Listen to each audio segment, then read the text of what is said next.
Tim Drake is brother-shaped by Graphic Nobody. Chapter 1. As Tim stood in the entryway of Park Row Women and Children's Shelter, with Miss Walker, Stephanie, and 3 other classmates, staring up at the fucking red hood prepared to give them a tour, he reflected on how he got here. Tim would like the record to show that this was Miss Walker's fault. Okay, maybe that wasn't entirely fair. Tim was the one who signed up for volunteer hours at a shelter in Crime Alley. But Miss Walker was the reason he needed volunteer hours in the first place. She had told his father that it would look good on college applications during his last parent-teacher conference, and his father jumped at the idea. So yeah, blame Miss Walker. Tim didn't even know how Jack learned about the conference. It wasn't like he had ever attended one in the past. This whole hands-on parenting shtick that he had adopted since waking up from his coma was getting old fast. But Tim agreed to the summer gig to get his dad off his back. He even managed to convince Stephanie to join him, sacrificing precious summer sleeping hours. And it wasn't like he expected Jason Todd to be sidelining as a volunteer coordinator when he wasn't a crime boss. Really, not his fault. In fact, why not just bring the blame back to the beginning? Jack wouldn't be in the country and paying attention to him for once if his mother hadn't died. His mom wouldn't be dead if Tim hadn't become Robin, and Tim wouldn't be Robin if Bruce had handled his emotions like a goddamn adult after Jason died. So really, it was Jason's fault Tim was in his territory today. Or was it the Joker's fault? Whatever. Tim was getting off track by now, and had definitely missed half of Jason's welcome speech. So here Tim was, at 8 a.m. on a Tuesday, staring up the man who kicked his ass in their last meeting, as they received assignments for a summer project. Thanks a ton, Miss Walker. It was a slight consolation that Jason didn't look any happier to see Tim than Tim was to see him. Tim tried not to feel too smug about the fact Jason couldn't attack him, and blow his cover for whatever case had him here. Not that Tim was sure Jason would attack him in the first place. Dick and Bruce claimed they had reached a sort of tentative truce with Jason that involved them staying out of Crime Alley, and him limiting his murderous tendencies to the worst criminals. Like any good compromise, no one was particularly happy about it. Tim, most of all, seeing as he wouldn't be allowed to patrol solo for a long, long time. But still, Tim was at least 65% sure Jason wasn't going to leave him bleeding out on the shelter's gross orange shag carpet. Tim watched with an odd mix of amusement and trepidation as Jason stared at him and Stephanie, eye twitching. So, you two will be assisting in our child care program for the summer. Right now, we have 5 kids, ages 4 to 12, but that will change week to week. The crime boss turned babysitter turned stiffly and led the 2 teens back towards the small room filled with old toys, crying kids, and general overstimulation. Tim glanced at Steph, trying to see if she was as freaked out as he was. He was surprised to see that she looked at ease with the situation. What an icon. Tim aspired to reach her level of unbothered. But, Jason had literally beat him half to death, in one of his only safe spaces, so it wasn't likely. He'd just have to fake it till he made it. Before entering the room, and after ensuring they were out of earshot of their teacher and the other volunteers, Jason whirled around, pointing a finger at Tim and Steph. Okay, listen up, you little shits. I don't know what you're doing here, but you better not bring any bat drama with you. He hissed out in a whisper. These kids came from fucked up homes full of abuse and neglect. They don't need you making it worse. Steph looked generally unimpressed by Jason's statement, mouthing bat drama to herself while shaking her head. Tim felt his lips tug up a bit before he schooled his expression. Jason's eye twitched as he took a menacing step towards Tim, opening his mouth to say something that would likely be dramatic and unnecessary. He caught himself, glancing over his shoulder at the group of small children who were watching the encounter with wide eyes. Jason cleared his throat, rolled his shoulders back, visibly reined in his temper. Your shift ends at noon. With that statement, Jason pushed past Tim and Steph, knocking into Tim's shoulder as he went back the way they came. Steph turned to Tim, raising an eyebrow. Are you gonna mention this to Bruce? What, and let him freak out and make me quit? I'd be stuck at home with my dad all summer. No way. He shook his head. Steph just laughed in response. Let's go face those little gremlins, then. Jason was pissed. When he said no bats in the alley, he didn't think he needed to specify that civilian identities were included. Jason had been volunteering at this particular shelter almost since he arrived back in Gotham, all those months ago. As the Red Hood, he provided extra funding for upkeep, and protection for the residents. Word had spread quickly through Crime Alley that the place had his particular attention, and it kept most of the abusers from trying to track down their victims. A few busted kneecaps took care of any idiots who didn't get the message the first time. During the daytime, he provided support as J. Peters, volunteer coordinator and general helping hand. At first, Jason had worried that his scarred appearance and overall looming stature would make the residents uncomfortable. Several of the women in residence were clearly wary in the beginning, but an incident in his first week that involved an angry ex-husband, and Jason was very creative with a potted plant that changed their minds. The kids had seemed to latch onto him from the beginning. They looked at his 6'2", muscly, League of Assassin-trained body and somehow saw a jungle gym. Whenever a new child arrived, usually bruised and jumpy, they only had to watch him interact with the others for a little, before letting down their guard. He could barely make it 5 minutes without one of the squirts climbing up to sit on his shoulders, or swinging from his outstretched arm. Not that Jason minded. He and his mom had been residents at shelters like this on more than one occasion in his childhood, and he always had a tendency of taking the younger kids under his wing. It was nice to be viewed as a safe person to be around, rather than the ticking time bomb his family, the Bats, viewed him as. Though, remembering the broken and bleeding form of his replacement on the floor of Titan's Tower, staring up in horror as his assailant revealed himself to be the former Robin, they may have had a slight point. Yeah, not his finest moment. But still, no bats in his alley. He had been perfectly clear about that on his first encounter with Robin. And look at him now. The kid had clearly recovered fine. No death, no foul, no whatever the saying was. Jason gave himself 10 minutes to hide in a coat closet and recover from the jump scare that was seeing his replacement at his day job. Once he was sure his temper was in check, thanks Talia for the breathing exercises, he headed back to the playroom, ready for a civil conversation. Arriving to see his replacement absolutely crash and burn with the littles helped a bit. For a Robin, he sure was bad with children.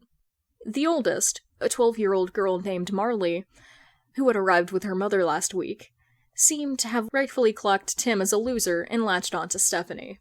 The other children had followed her lead, and were all clambering around the blonde, trying to get her attention with various toys and books.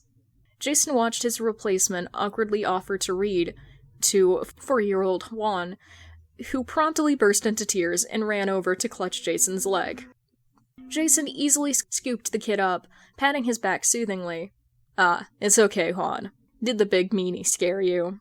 Tim sent an affronted look his way, which Jason took great pleasure in ignoring. Stephanie looked a bit baffled and overwhelmed by the positive attention she was receiving, and was absolutely no help to her friend.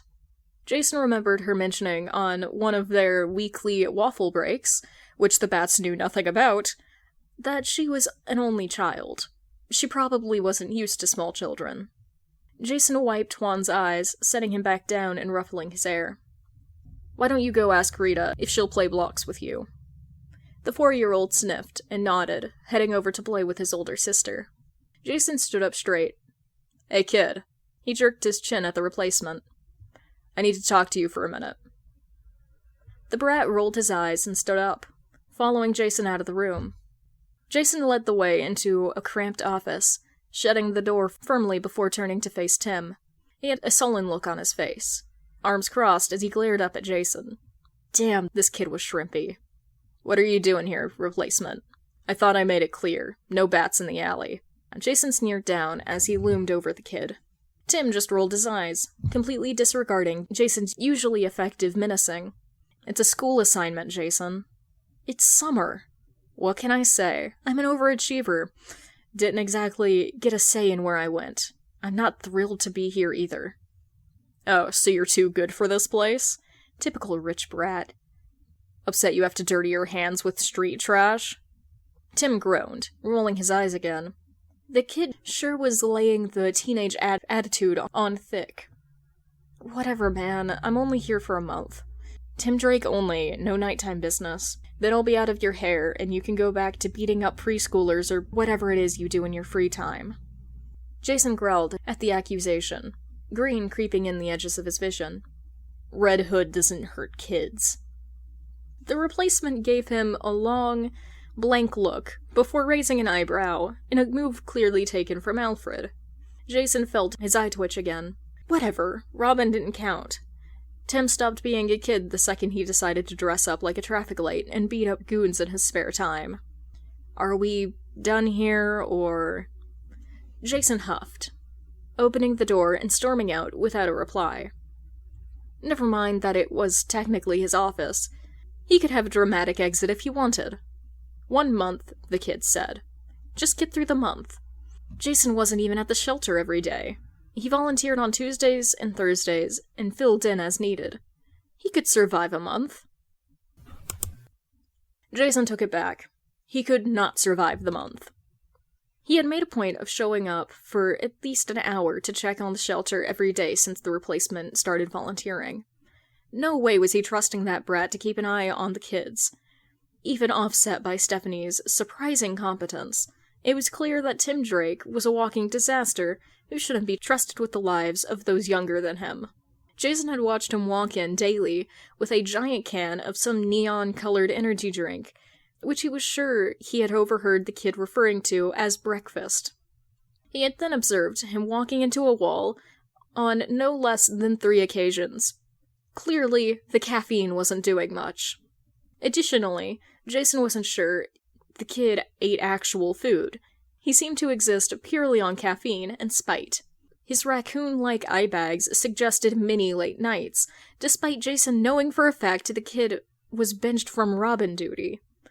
On more than one occasion, Jason had snapped at him for dozing off on one of the beanbags in the playroom.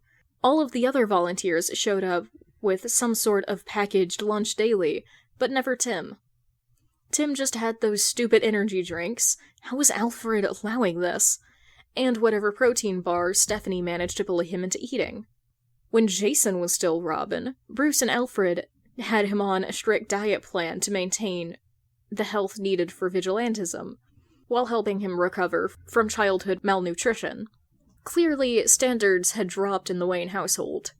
Either that, or the little shit thought he was too good to listen to basic rules. Granted, Jason wasn't a paragon of obedience during his Robin days either. No Robin was. But he at least understood the importance of maintaining his health. They were only 5 days in to the arrangement, and Jason was realizing his elaborate revenge plan had been unnecessary. The kid would get himself killed within a year. If not as Robin, Jason pretended the thought of another kid dead in the uniform didn't make him sick. Then, by general self-neglect. Terrorizing him slowly stopped seeming like justice, and had started seeming more like kicking a puppy. A broody, angsty puppy with a caffeine problem, but a puppy nonetheless. Jason had started bringing some sort of pastries with him from his favorite bakery on the days he volunteered. He told himself it was a treat for the kids. God knew they could use something nice. If the replacement ate some of it, then Jason wasn't going to stop the little freeloader. He knew keeping Stephanie away from free food was a lost cause, and it would look suspicious if he fed one of the volunteers and not the other. Jason was resolved to keep an eye on the kid. Not that he cared, but if Bruce was slipping that much, it would be helpful information for his own operations. Chapter 2. Tim loved his dad. He really did. A few years ago, the thought of seeing Jack on a daily basis would have been a dream come true. His dad had always been the fun parent, warm and jovial in comparison to his fairly aloof mother. When he was around, it was great. Jack used to ruffle Tim's hair and call him champ, pulling him into his side for hugs, and bragging to his friends about how smart his son was. Those precious moments were almost enough to carry Tim through the many, many cold nights spent alone in the penthouse or boarding school. When Jack first woke up from his accident, Tim was tentatively looking forward to more of those good times. Surely his dad wouldn't be traveling anymore, now that he was in a wheelchair for the time being, and Mom wasn't around to plan trips. And, at first, things were good. They were really good. Tim and his dad moved into Drake Manor, right next to the Waynes. His dad was too tired to go out most days, between physical and occupational therapy, and fatigue from the pain medication. But they stayed in and watched movies together. Jack usually got bored and wandered off halfway through, or fell asleep with a drink he definitely wasn't supposed to have, but it was the thought that counted. He started dating Donna, and it seemed like they might be a real family for once. But then Drake Industries went under, and they had to sell the manor and move into the city. Tim knew his dad didn't like staying in the brownstone. It held too many reminders of Mom. Tim would catch Jack staring at pictures of Janet Drake at times, sometimes glaring, sometimes crying, always with a drink in hand. Donna had lightly admonished him for drinking with his medication on one instance. The resulting mess of broken glass took Tim and Donna's combined effort to clean up. Donna didn't bring it up again. Tim didn't have the same control as Donna. He was stressed about school, and being Robin, and starting to chafe at the living with parental supervision for the first time in his life. Sure, the 6 months he lived at Wayne Manor had offered some structure, but Bruce had always kept things fairly distant and professional when he had taken Tim in out of some misguided obligation. Alfred nagged him about eating regular meals and getting to bed on time, but Alfred did that with everyone. Tim had always taken care of himself, and Bruce seemed to respect that. So when Jack started nagging him, asking where he had been, why he was out so late, why he was always spending time with the Waynes, didn't he want to spend time with his own father? Tim had gotten snappy. He always walked away from those encounters feeling ashamed of himself, cheeks bright red as he cleaned up broken glass or guided his crying father to bed. Thankfully, it hadn't happened in front of Donna yet. Having her witness his childish behavior would be too humiliating to bear. One time, Tim tentatively broached the subject with Bruce, mentioning that he and his dad had argued. His mentor had encouraged Tim to give his dad time. Overall, the man had lost his wife, been in a traumatic accident, and woken up from a 6-month coma to find his son living with another family. There was bound to be some growing pains. Tim tried to take his advice, tried to be a good son, but it was just as hard to have the same arguments night after night. His friends at Young Justice were more sympathetic, but still helped little overall. Bart and Cassie tended to send mildly concerned looks his way when he relayed his fights. Tim didn't give their opinions much weight, though. They didn't exactly have stable father figures to compare Jack to, and the closest thing Con had was Lex Luthor and Superman, which was its own situation that was best not to mention. Stephanie was a lot more understanding. She knew what it was like to feel conflicted about a parent. She and Tim had always understood each other. He would listen to her rant about her father's half-baked villainy plans, calling him all the names in the book. Tim would cheer her on, but never say a word against Arthur Brown himself. In return, Tim would share details of his fights with Jack, including the gritty, embarrassing moments when Tim lost his temper. Steph would laugh and crack jokes, but refrain from speaking negatively about Jack. It was comfortable. She understood that sometimes dads just sucked. So, when Tim shuffled into the empty brownstone, dropping his bag by the door, he was relieved and ready to finally be alone. Spending a week with his predecessor breathing over his shoulder had him even more exhausted and on edge than normal, and he was ready to vig out on junk food and spend some time back in the cave. His dad and Donna were out on some trip for the week, though Tim didn't know where. He had tuned out when he heard the words, romantic getaway. All he knew was that he had a whole week to finally relax and stop feeling like he was on edge in his own home. Even better, Dick was driving in from Bloodhaven to go out on patrol with him tonight. Stephanie had mentioned potentially joining them as spoiler this week, but she usually stuck to the Bowery, which wasn't on their usual patrol route. Tim hadn't been out as Robin all week, as Bruce had encouraged him to spend more time at home. Tim took a nap for a few hours in preparation, before heading to the manor. He strolled in at 7 p.m., heading to the kitchen to greet Alfred. "Hey, Alfred," Tim called with a smile, hopping up onto a stool. "Master Timothy." Alfred gave him a warm smile as he wiped his hands on a towel. "Right on time. I need a taste tester." When Tim had first started spending time at the manor, after the initial fraught months of Robin Hood, when Bruce finally started to thaw to his presence, he had always denied Alfred's attempts to offer him food. He knew he wasn't part of the family in the way his predecessors were. He was here for business and to be the light to Batman's darkness. Staying for meals felt like crossing a boundary. He hadn't been expecting Alfred's patient, gentle insistence. Usually adults were pleased when Tim offered to make himself scarce. But it became clear that Alfred was determined to feed and care about any living being under his roof. And make no mistake, the manor was Bruce's in name only. Still, Tim was stubborn. He patiently and politely denied all attempts to invite him to join in for family dinner, or to stay the night after a long patrol. Tim knew Alfred felt some sort of obligation to him, as did Bruce to a lesser extent, but he refused to impose when he had his own, empty, home to return to. Alfred was clever, though, and this wasn't his first time dealing with bull-headed young boys.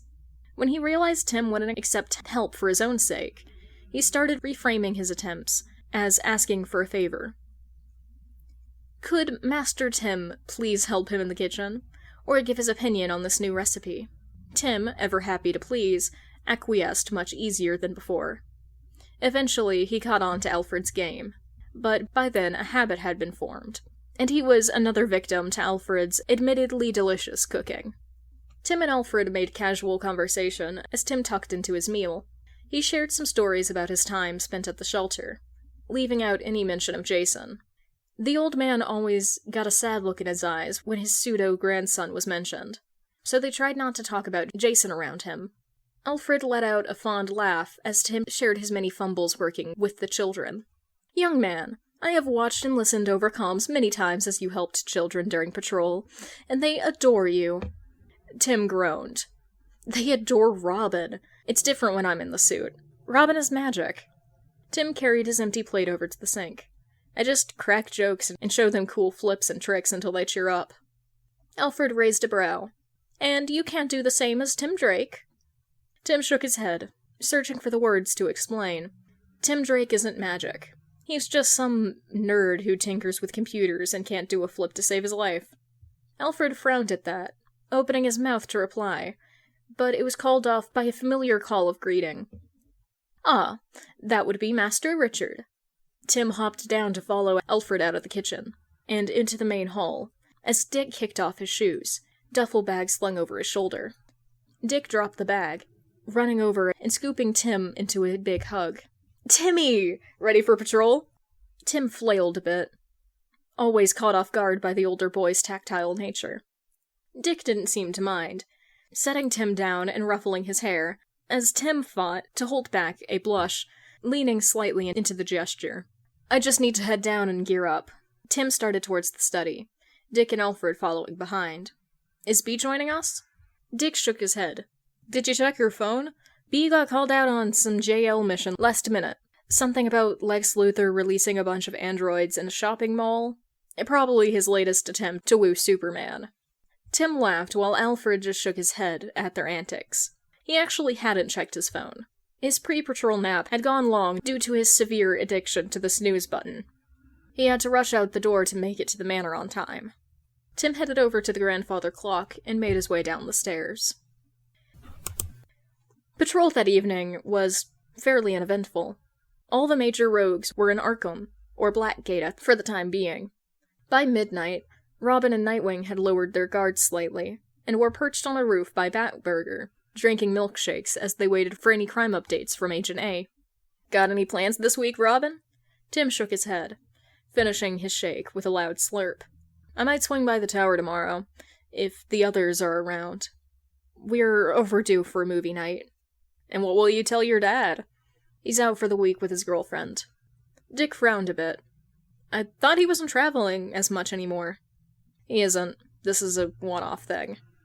Tim was always a bit uncomfortable discussing his dad with Dick. He knew the older boy hadn't had a great opinion of his parents before Tim moved into the manor. When it became clear that Tim would go back to living with Jack Drake, Dick had offered multiple times to let Tim come stay with him in Bloodhaven. The thing is, Tim wasn't dumb. He knew it was irresponsible for his parents to leave him alone all the time as a child. But that's just how things were. It contributed to his lore. He wouldn't be half as funny as he was if he had normal, attentive parents. And being funny was an essential Robin trait. But his dad really was trying. Some parents just show their love through extreme mood swings and unpredictable parenting approaches. Tim didn't give Jack much of a choice. He wasn't the smart, well-behaved son his parents had asked for. It was easier to pretend, when Mom and Dad were still traveling. He could put on a good show for the week or two they had come home, impress them with his report card, and maintain an even temper. Now that his dad was home for good, he was seeing the real Tim, and Tim knew he wasn't an easy kid to love. Damn, maybe Steph had a point about Tim needing therapy. Well, maybe you can come over sometime this week. We can go train surfing like we used to. Make a day of it. Dick bumped their shoulders together. Tim shook his head. I have that volunteer thing, remember? Dick groaned. Yeah, I guess I can't argue against charitable work. Sometime soon, though, okay? You haven't been over in forever. Dick pulled the final word into a long whine and flopped over against Tim dramatically. Tim laughed, pushing the older boy off him. Okay. I'll visit soon. Dick perked up with a wide grin. Their comms crackled to life in that moment. Agent A informed them of a robbery in progress, 12 blocks away. Tim grabbed his grapple gun, jumped to his feet. I'll race ya! He jumped off the roof before Dick could respond, laughing at his accusations of cheating. By the time the two called it a night, it was nearly 3 a.m. Dick dropped Tim off at the apartment once he had changed into civvies, calling a reminder that he would be heading back to Bloodhaven Sunday afternoon and wouldn't be able to join Tim for patrol. Tim privately decided to go out on his own. What Bruce didn't know wouldn't hurt him. Jason was really tired of seeing the replacement. It's bad enough running into him as J. Peters. Seeing him as the Red Hood was just asking for another beatdown. Sunday night, he saw him on his way to a meeting about some new drug shipment, when he heard a woman scream. He redirected his grapple in the direction of the sound, a vicious grin spreading in anticipation for the fight to come. Sure, breathing techniques and baking were great stress relievers, but since going into the pit, nothing helped him keep a handle on his anger, quite like kicking ass. It only took a minute for the sound of fighting to reach Jason's ears. He landed silently on the edge of a building, looking into the alleyway below. A young woman in heels and a short dress was backing away from a group of 6 men, whose attention was otherwise distracted by a small figure in bright colors. Robin. Jason sat back to watch the show, sticking to the shadows. No doubt the big bat was nearby, and Jason was not in the mood for a reunion. Despite Robin being outnumbered, the men in the alley were clearly outclassed. Within moments, the replacement had 4 of them on the ground groaning, and had engaged the remaining 2. The woman, like any smart Gothamite, was long gone. Jason watched as a stray punch caught the replacement on the chin.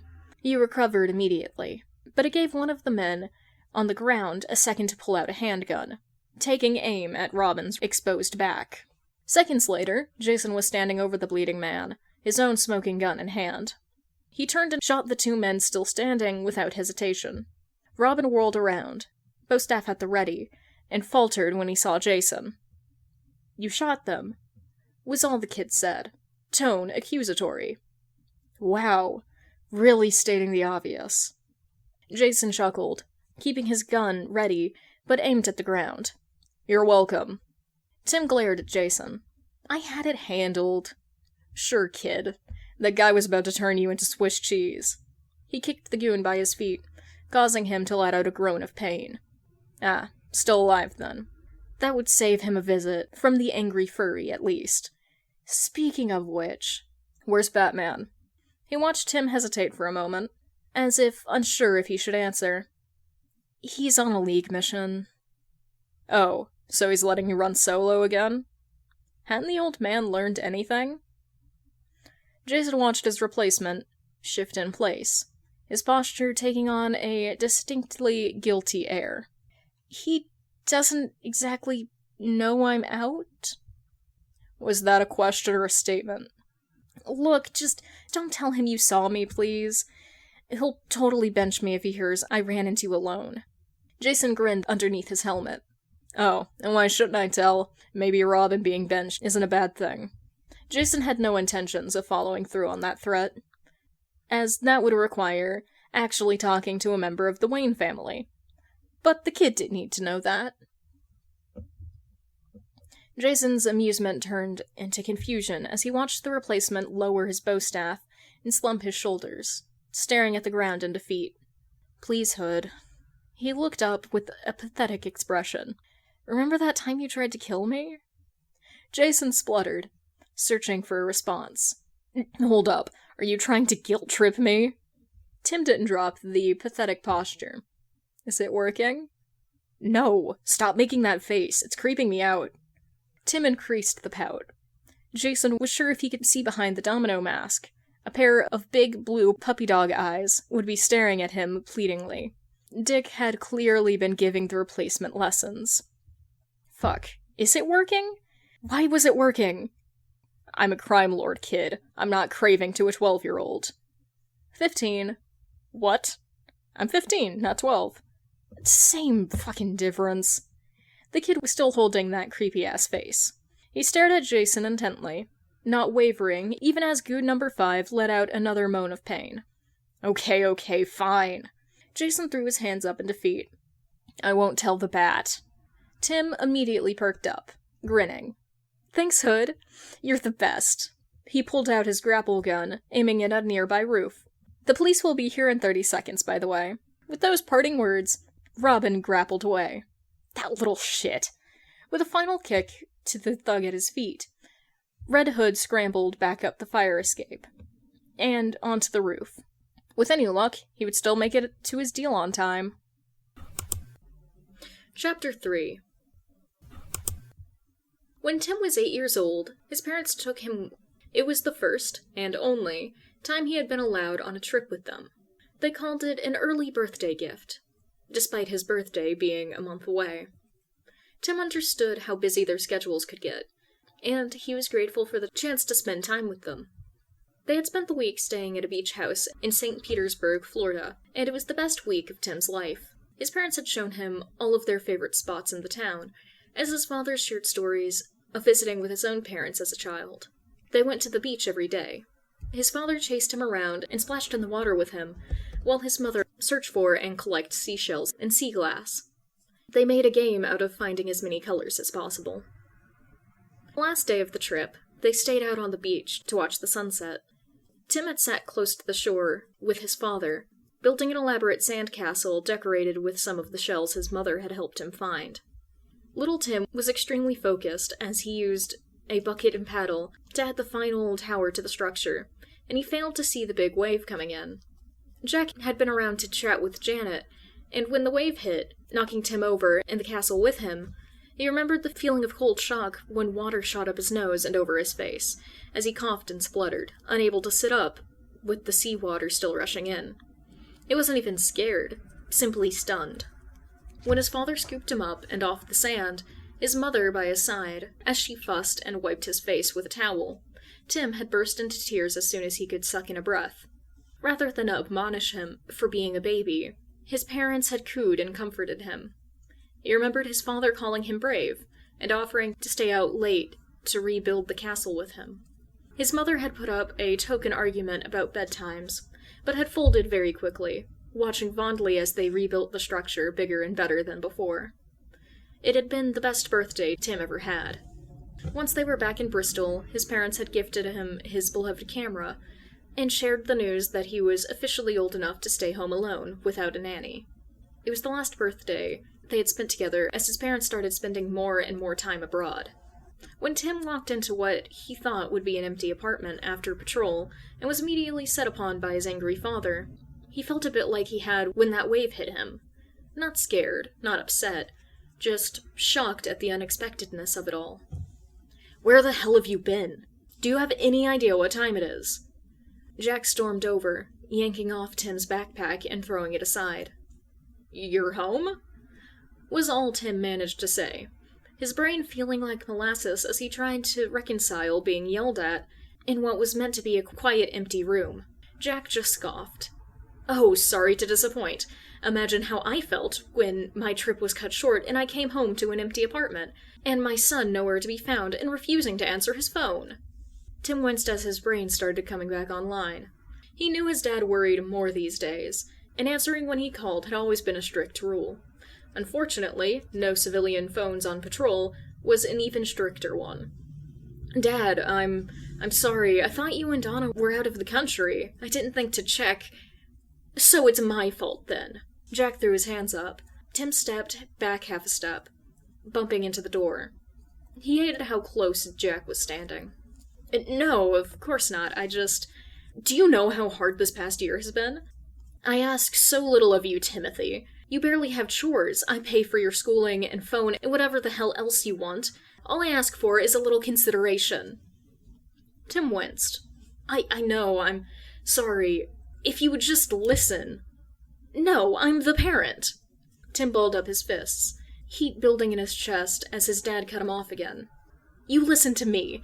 How the hell am I supposed to trust you when you come home in the middle of the night after being God knows where?" Tim snapped, unwilling to just stand there as his father yelled. "I didn't know you would be home. You never used to care where I went. How the hell was I supposed to know it would be any different this time?" Tim knew instantly it screwed up. His dad didn't tolerate disrespect, and he certainly didn't tolerate criticisms of his parenting. He watched as his dad took in a deep breath, glaring down at him. Tim shifted nervously, nausea setting in his stomach as the heat drained away. "Dad, I'm sorry. I didn't mean that." "Phone." "What?" Tim tried to keep up with the turn of the conversation. "Give me your phone. Now. If you aren't going to use it responsibly, then you don't need it." Tim hesitantly pulled out his phone, handing it over. This wasn't an unusual punishment. In fact, it was one of Jack's go-tos. In the past, Tim would just wait until his parents left for another trip before sneaking into their bedroom and taking it back. He never had to wait long. Still, Tim hated feeling cut off from his friends in the Waynes. Sure, he still had his emergency communicator in his room, but he couldn't use that without looking suspicious. And he didn't exactly want to tell Dick and Bruce that he had gotten his phone taken for being irresponsible. That was just embarrassing. Tim watched in confusion as, rather than pocketing the phone and continuing his lecture, Jack took it to the kitchen. Tim followed behind. Dad?" Jack didn't respond. Instead, he took the phone and dropped it into the sink. Tim watched in increasing horror as his dad turned on the tap, followed by the garbage disposal. A horrible, metallic screeching sound filled the space as his phone was destroyed. "What the fuck, Dad?" Tim ran over, staring at the broken remains of his phone. Jack was looking at it in slight surprise, as if he hadn't been the one to do it. After a moment, he shook his head, turning bloodshot eyes on Tim. "Go to your room, Timothy." The rage was gone from his voice. He just sounded tired. Tim looked at his dad, then back at the sink. He felt a strange sort of numbness settle over him as he turned and climbed up the stairs to his room. Tim closed the door softly behind him before climbing into bed, not bothering to change. The red LED time on his alarm clock caught his eye. He was surprised to see that it had only been 30 minutes since he left the Batcave. Tim rolled over and closed his eyes. By the time Tim's alarm went off, he felt like he had barely slept at all. He slapped blindly at the nightstand until the beeping stopped, wincing when the alarm fell to the ground with a crash. Hopefully that hadn't woken up his dad. Tim sat up, rubbing his eyes, as he looked around his bed for his phone. It only took him a moment to remember the events of the night before. Tim flushed in humiliation as he remembered how he had yelled at his dad. He hated acting like that, like he had no control over himself. Tim took pride in his sense of control. It had been an essential skill all his life, one that his mother had praised him for. But lately, that control seemed to be slipping more and more. With a groan, he got up and headed to the bathroom to get ready for another morning at the shelter. Tim headed down to the kitchen in search of breakfast. He was unsurprised to find the fridge and pantry fairly bare. When Donna had started coming around more, she had been appalled by Tim and Jack's collection of ramen, cereal, frozen meals, and other perfectly practical food for two men who never cooked. She had taken over the grocery delivery, stocked up on ingredients and fresh produce, and generally banned anything she viewed as junk food. It quickly became clear that she was what Stephanie would call an almond mom. This was all well and good, except neither Jack nor Tim could cook anything. Tim had started making an attempt to learn, but hadn't been particularly successful. Tim grabbed a slightly mushy apple and rinsed it off in the sink, ignoring the remains of his phone. He would leave that for his dad to clean up himself. Tim always stopped at a convenience store to pick up a Zesty or Red Bull to get him through the day, which basically counted as breakfast anyway. With sustenance taken care of, Tim grabbed his backpack from where it had been left by the front door, and started his walk to the shelter. It was a bit of a long haul, but the weather was still mild this early in the day, and the fresh air always helped him wake up. It also gave Tim an excuse to leave early enough to avoid his father, which he tried not to feel too guilty about. Tim arrived in Crime Alley around half an hour later, an extra large caramel frappe in hand. Apparently, the convenience store he usually stopped at in the mornings for an energy drink had been overrun by giant mutant subway rats during the night, and would be closed indefinitely. So, until Tim found another place to stock up, he would be a coffee drinker if he wanted caffeine. Tim walked in, saying a quick hello to some of the other volunteers, who had started to become familiar faces over the past week, as he headed back to the playroom. After the first few days, Tim had asked about being switched to a different task in the shelter. Tim didn't know how to connect with the kids. He barely knew the first thing about domestic violence. As Robin, his job had been to spot the situation and keep the kids calm and distracted until more permanent help arrived. Now, he was meant to help them adjust to a new life. It was too far outside of his realm of experience. Unfortunately, Miss Walker felt it was important for him to follow through on his commitment, or something like that. Never mind that he could actually be helpful if they just let him review their cybersecurity or something else that played to his strengths. At least this way, he got to spend more time with Steph. He entered to see Stephanie and Jason sitting at the table in the corner with a box of donuts, laughing at something on Stephanie's phone. Apparently, Jason and Stephanie were something like friends. That had been a strange discovery over the course of the past week. Stephanie shared that their patrol routes overlapped, and when Jason had tried to tell her to stay out of the alley, she had laughed in his face, reminding him that she was actually from Crime Alley and wouldn't be kicked out of her own home. A truce had been solidified when the two got caught in a fight with some of Black Mask's goons, and had to team up. It helped that Steph was more accepting of Jason's morals than the rest of the Bats. Now they met up for weekly waffle breaks, and to complain about Bruce. Tim was trying to accept this development with good grace. It was easier when Stephanie shared that she had nailed Red Hood right on his stupid helmet with a brick, after he attacked Tim in a truly inspired parallel to his own first meeting with the blonde. So Tim didn't hesitate when he saw the two. Instead, sitting down next to Steph at the circular table and leaving a healthy space between himself and Jason as he grabbed one of the donuts. Jason watched the replacement shuffle in, carrying some sugary monstrosity as he sat down at the table. "Hey, why didn't you answer your phone? I asked you to pick me up a coffee." Stephanie pouted at the boy. "Sorry, Dad took my phone." Tim's voice was rough, like he hadn't fully woken up. Steph winced in sympathy. Jason frowned. "I thought he was out of town." Tim gave him a strange look, which Jason couldn't decipher. "He came back early." Jason grunted. Bruce never punished him as Jason for offenses committed as Robin. If he had been caught sneaking out on a solo patrol, Bruce would have benched him, not taken his electronics. Jason was having a hard time wrapping his head around the changes in Bruce's parenting approach. Back with the League, Talia had made it sound like the Waynes were all one big happy family without him. Tim Drake was supposed to be the perfect replacement as both Robin and son. He was raised by loving, rich parents, and settled into life as a Wayne more smoothly than Jason ever had. Batman actually listened to him, and treated him as a partner on the field, rather than sidelining him and distrusting him, as he had with Jason. When he shared his plans of attacking the 15-year-old with Talia, she had given him some major side-eye, but hadn't objected. Jason had thought that taking the new Robin down a peg, clipping his wings, would fix the burning sensation in his chest and eyes whenever he thought about the dynamic duo. It hadn't worked. Now, Jason was starting to question Talia's information. Multiple times through the past week, he had heard Stephanie and Tim talking about Bruce and various arguments the two had gotten into.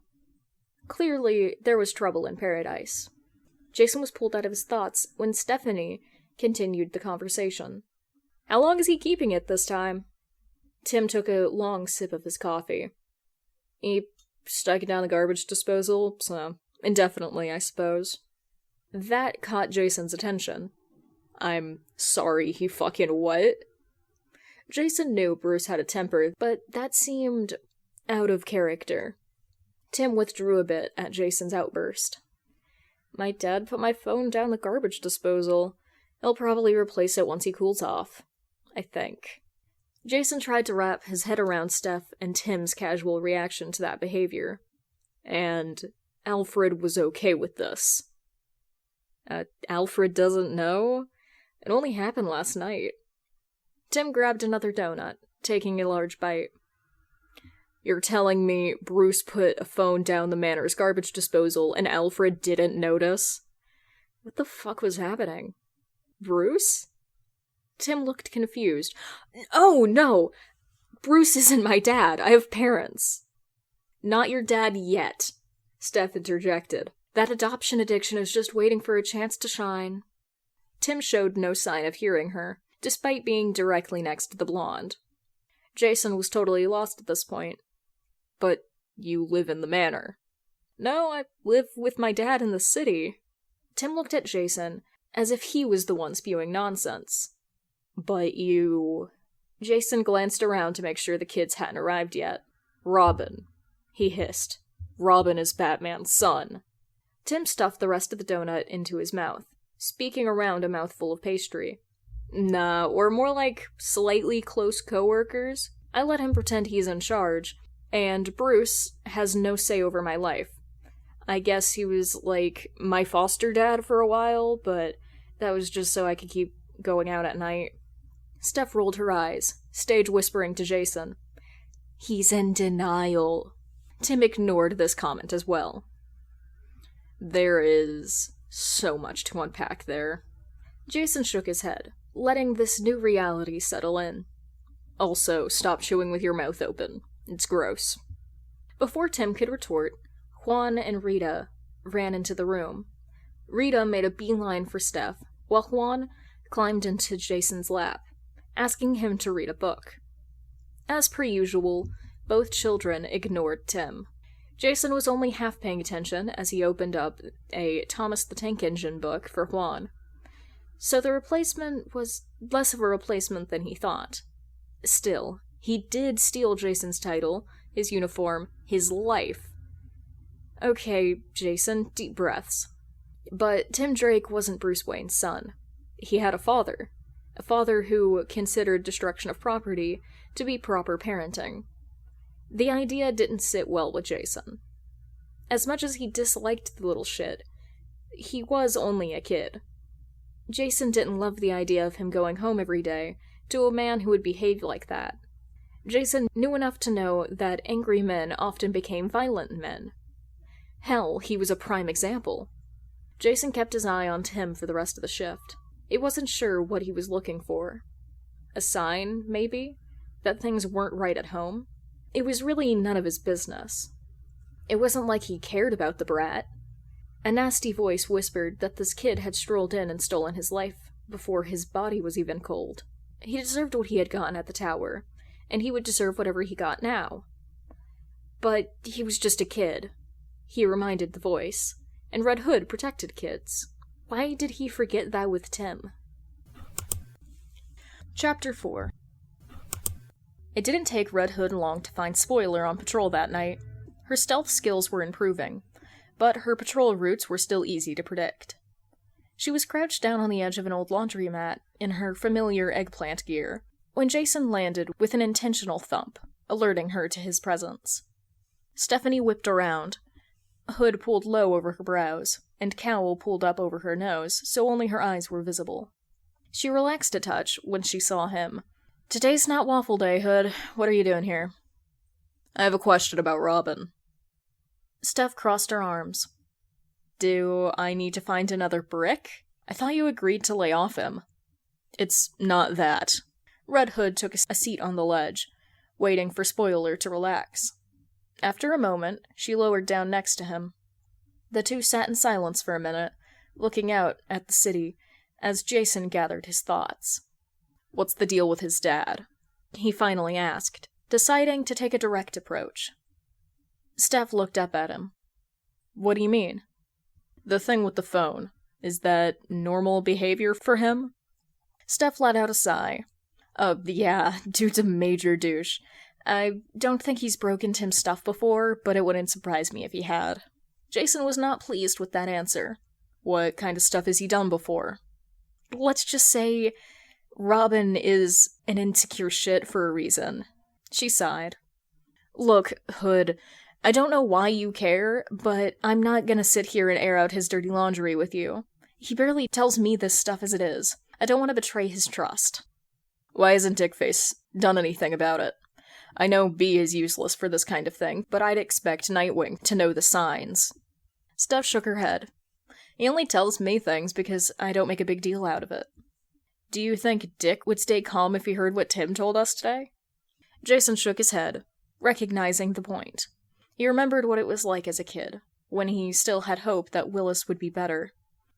He knew how hard it could be to admit a parent was flawed. "So, does this mean you don't hate my best friend anymore?" She bumped their shoulders together. Jason rolled his eyes under his helmet.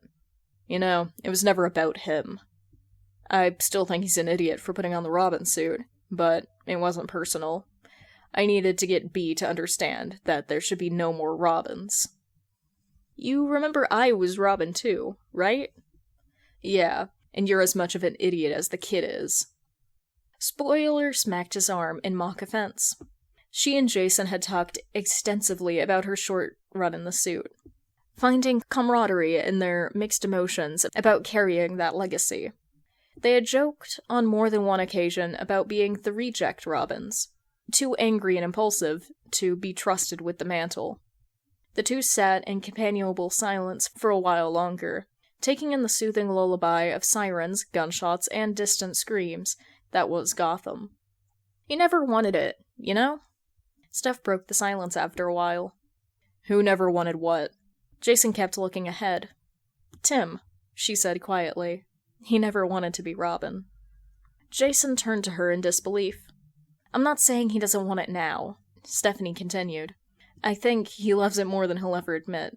But he told me once that all he ever wanted was to be a normal kid, and to help people.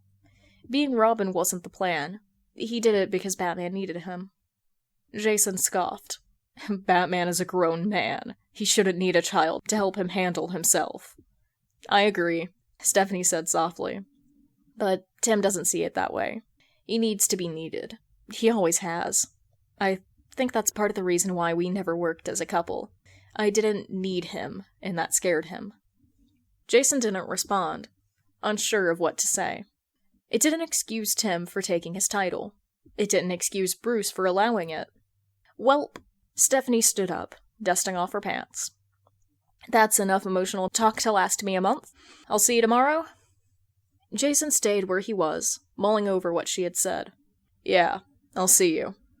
Steph shot him a mock salute and grappled off into the night, leaving Jason with his thoughts. Jason was acting weird. Not that Jason had ever acted in a way that Tim would categorize as normal. The man dressed up in tights to beat up a 15-year-old as a way to cope with his daddy issues. He cried over Thomas the Tank Engine books. Tim had pretended not to see that, before going out to shoot drug dealers. He ate his Oreos one layer at a time, cookie, then cream, then cookie. All in all, a weird, violent man. So, when he started acting nice, Tim was suspicious. Now, Jason wasn't actually being nice by any reasonable standards, but his behavior towards Tim certainly shifted over the past couple days.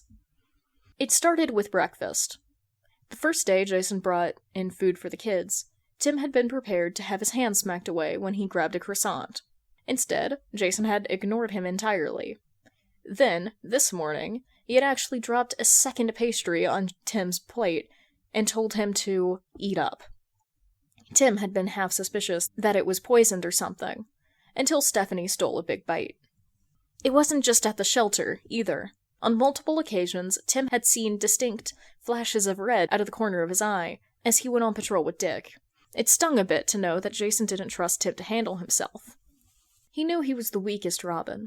He didn't have Dick's acrobatic grace, or Jason's brute strength. Still, Tim thought he had proved himself at least competent enough to not need a babysitter. Tim was sure Dick had noticed Hood's presence as well, during weekend patrol.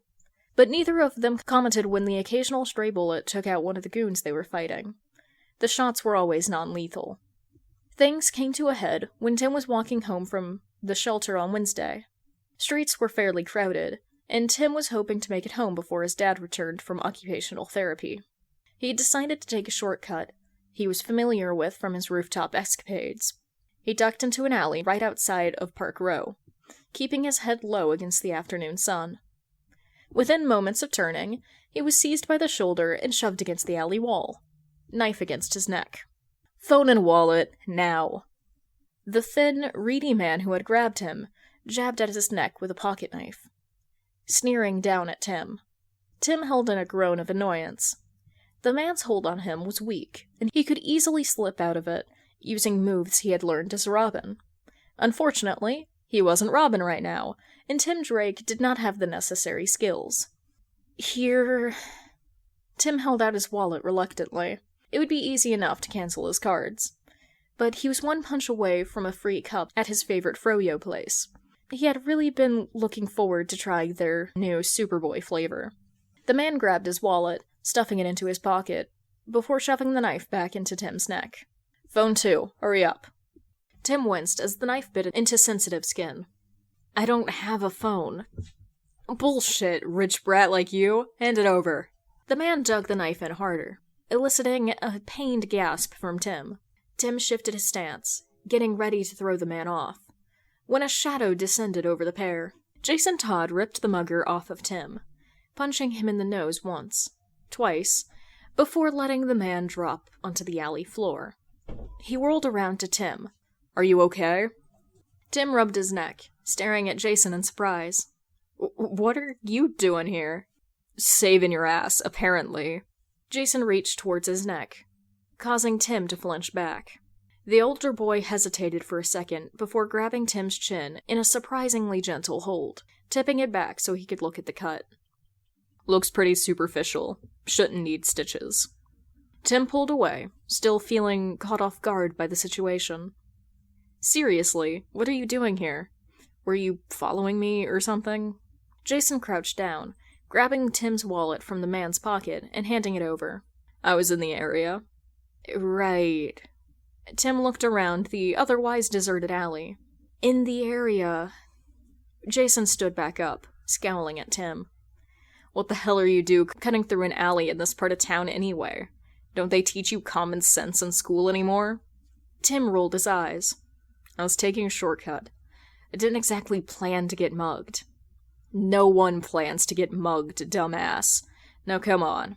I'm walking you home." Tim spluttered as Jason grabbed his arm, pulling him towards the mouth of the alley. "I don't need you to walk me home."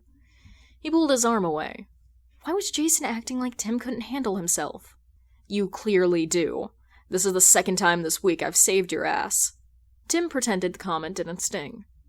Having his former hero see his incompetence was not a good feeling. He scowled at the older boy. "I would have been fine." Keep telling yourself that, short stack. Despite Tim's protest, Jason didn't leave his side until his familiar brownstone was in sight. Tim spotted his dad's car parked on the street. He turned to tell the older boy that he could leave now, only for him to be nowhere in sight. Tim let out a huff. Drama queen. He headed up the stairs into the apartment. Tim was unsurprised when he saw his father sitting on the couch. Tim kicked off his shoes and set them by the door, heading towards the stairs to his room. Timothy. Tim paused at his father's voice, fighting off a wave of exhaustion.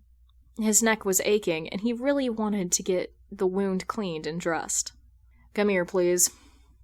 Tim took a deep breath before settling his expression, turning and walking over to his father. They hadn't spoken since their fight the other night, and Tim wasn't excited for round 2. He took in his father's appearance, relieved to see that his eyes appeared clear. Jack patted the seat next to him, and Tim sat down. Here. Jack held out a white box. Tim tentatively took it, looking down to see a brand new iPhone. It's the newest release. Jack sounded slightly nervous. I got it in red. I hope that's okay. It's great, Dad. Thanks. Tim swallowed past the sudden dryness in his mouth, unsure why he felt so strange. About the other night. Jack shook his head, cutting Tim off. You don't need to apologize, son. Tim hadn't planned on it. We both acted poorly. Let's just move forward and forget about it. Okay, champ? Dad, you really freaked me out. Tim stared down at the phone as his dad let out a sigh, laying a hand on Tim's shoulder. I know, son. I'm really trying, alright? Things have been so hard since she's been gone. To Tim's horror, Jack sniffled. He hated when his dad cried. I just don't know what I would do if I lost you, too. When I came back to find you gone, I thought the worst. If something happened to you, if you weren't in my life, it would kill me. You understand, son? I would die. Guilt curled in Tim's gut. His tongue felt thick and heavy. Dad. Jack shook his head, pulling Tim into a hug. Tim automatically hugged back. I need you, Timothy. I can't do this on my own. You aren't on your own, Dad. You have me and Donna. Why was Tim's heart beating so fast? I know I do. You're such a good kid, Timothy. I know you won't leave me. Jack's voice was thick with tears. I won't, Dad. I promise. Jack pulled back, wiping his eyes. Look at your old man, getting all emotional. He cleared his throat, sending a watery smile Tim's way. How about we order from your favorite Chinese place for dinner? You can spend some time with me. We'll watch that new movie you've been talking about after. Sounds great, Dad. Tim fought against the increasingly familiar numbness that was settling over him. There was no reason for him to be upset right now. Great. Go relax in your room and I'll order it. Donna might join us. Tim stood up and went to his room, phone still in hand. His father hadn't commented on his still bleeding neck. They didn't end up watching the movie. His dad and Donna went out to meet a friend for drinks after dinner. Tim wasn't sure if he was disappointed or relieved. Chapter 5. Jason walking Tim home proved to be a repeat occurrence. Every day at noon for the rest of the week, Stephanie and Tim would finish their shift with the kids, who now slightly tolerated Tim. Then the trio would leave together, first dropping off Steph at her mom's apartment before continuing to Tim's. Jason refused to give an explanation for his change of behavior, beyond, the alley isn't safe for kids. Never mind that Steph and Tim were both bat-trained vigilantes. Tim tried not to be too annoyed about the babying. A small, childish part of him was even excited to get to know his predecessor in a non-violent setting. Initially, Steph and Jason did most of the talking, but it only took a couple of days for Tim to get used to the older boy's presence. Jason was surprisingly smart and had a wicked sense of humor. He was also proving himself to be a bit of a mother hen. So yeah, that was the time Tim fell asleep on a roller coaster. Stephanie finished her story with a proud grin, ignoring Tim's slightly embarrassed eye roll.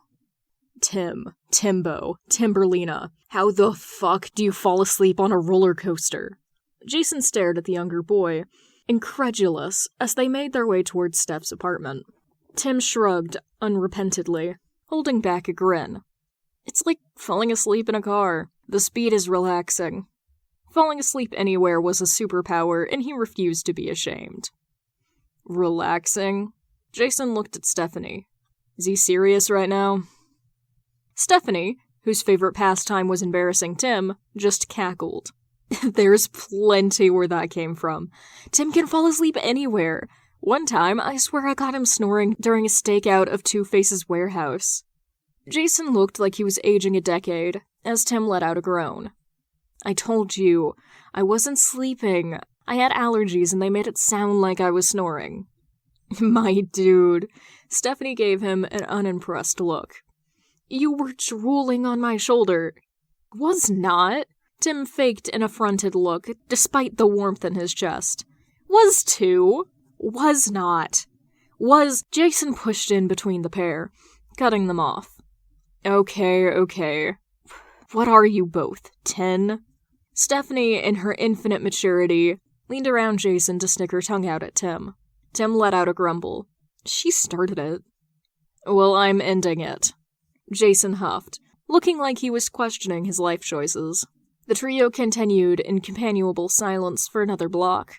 Tim and Steph sending middle fingers and silly faces at one another behind Jason's back. Despite still being in Crime Alley, Tim couldn't help but relax. Tim was plenty familiar with the alley, both from his time as Robin and from his bat-stalking days. Batman rarely entered the neighborhood where his parents were killed, but once Jason became Robin, he always patrolled the area, checking in on the street kids and sex workers from his old home. Tim was determined to get as many photos of Jason's Robin as possible, so he would follow the older boy around on the rooftops, learning to stick to the shadows and avoid shady figures. Still, he had witnessed his fair share of violence in the neighborhood, and knew to stay alert. But something about Jason had him lowering his guard. Despite all the evidence in the contrary, the older boy created an aura of safety that Tim struggled to understand. This was his Robin. Even without his Red Hood gear, Jay Peters had a "don't fuck with me" vibe that caused others on the street to give him a wide berth. If Bruce saw Tim right now, focusing on his friends and paying little attention to the people around him, he would have been assigned a month's worth of extra situational awareness training, paired with a truly mind-numbing PowerPoint on vigilance. Stephanie got a distinctly evil glint in her eye as they rounded the corner. Hey, Jay, maybe I should tell Tim about the time you... Boom! The explosion proved that Tim was a sucker who shouldn't let his guard down and should listen to Bruce. Don't tell Bruce. The trio was thrown to the ground as a nearby storefront exploded in a shower of glass and smoke. Tim lay stunned for a moment, ears ringing, as he tried to regain his bearings. Sound slowly trickled back in as screams filled the street, sirens wailing in the distance. Tim started taking stock of his body, Robin training kicking in. He had definitely hit his head when he went down, but he didn't think he was concussed. All of his limbs felt intact, nothing broken. A heavy weight was pinning him down at the torso. Tim raised his head to see that Jason had thrown himself across both Tim and Stephanie in the explosion. Stephanie was starting to sit up and take stock, similar to Tim. Tim let out a groan, shaking Jason's shoulder. Let me up. Jason moaned, rolling off Tim and Steph. Tim's eyes widened in shock as he saw half the older boy's face covered in blood. The wound started somewhere in the boy's hair, but it was difficult to tell where, as blood spread over his black locks. Oh, that doesn't look good. Stephanie shifted into a kneeling position, cradling Jason's head in her lap. Tim began a concussion check. Jason was able to answer the questions easy enough, but still seemed dazed. We need to get him out of here. Jason, the two of us aren't going to be able to carry you. Think you can stand? Tim asked. Rather than answer, Jason sat up stiffly, wincing in pain. Stephanie and Tim helped him up onto his feet, allowing him to sling an arm around each of their shoulders. The trio made their way out of the wreckage. Once they had made it a block or so, Tim stopped and pulled out his phone. I'll call Bruce to come get us. Let him know about the explosion."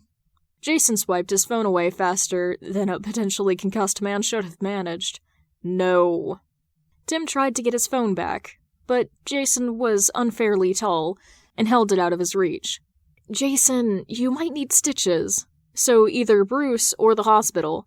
Seeing as you're legally dead, I don't think the hospital is a good idea."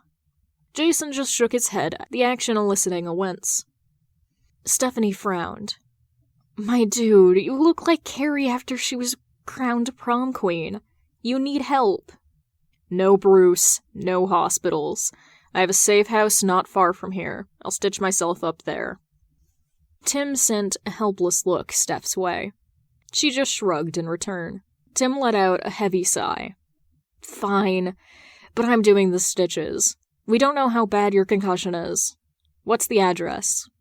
Jason gave the two instructions as they turned and made their way back the way they had come. It took around 15 minutes for them to arrive at the nondescript apartment building. By that time, blood had dripped down and soaked Jason's shoulder, as the man's movements became more and more lethargic. This being Gotham, and with smoke still rising in the distance, they didn't get too many weird looks. After awkwardly assisting Jason up 2 flights of stairs, and following his instructions for disabling the security, Tim and Steph were able to dump Jason unceremoniously onto the old, suspiciously stained couch. Besides the couch, the living room had an aged but sturdy-looking coffee table, as well as an entertainment center and television. Bookshelves lined the walls, overflowing with a wide variety of what appeared to be fiction novels. Was that Bridgerton? The living room flowed straight into a small kitchen, with 2 additional doors that probably led to a bedroom and bathroom.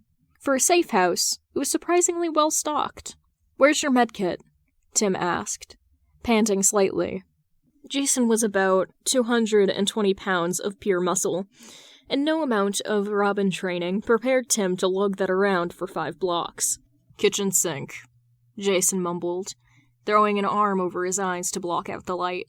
Tim quickly retrieved the medkit and set to work cleaning Jason's wound, while Stephanie prepared the sutures. She had the steadier hand of the 2 of them. Luckily, the wound was much smaller than Tim had been expecting, and only required a few stitches. The trio sat in silence as the wound was tended to. Stephanie sat back after finishing her work, as Tim disposed of the bloody bandages and gauze. "There, all set. Now take these and try to get some rest." She handed Jason 2 Advil and a glass of water. "We'll wake you up to check on you soon."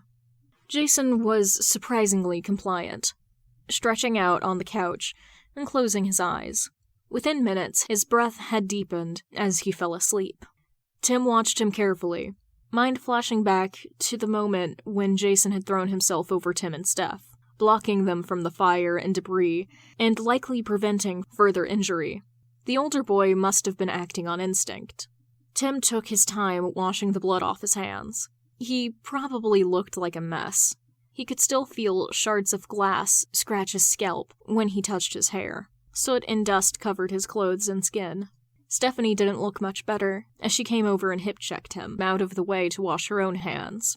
About half of her hair had fallen out of its ponytail, standing in an odd angle on the side of her head. Some of Jason's blood had dripped onto her light purple shirt. Once she was done washing her hands, she pulled out Tim's phone, handing it over. "I swiped it when I finished his stitches." "Thank you." Tim sighed in relief when he saw the brand new phone was undamaged. That would not have been a fun explanation to his father.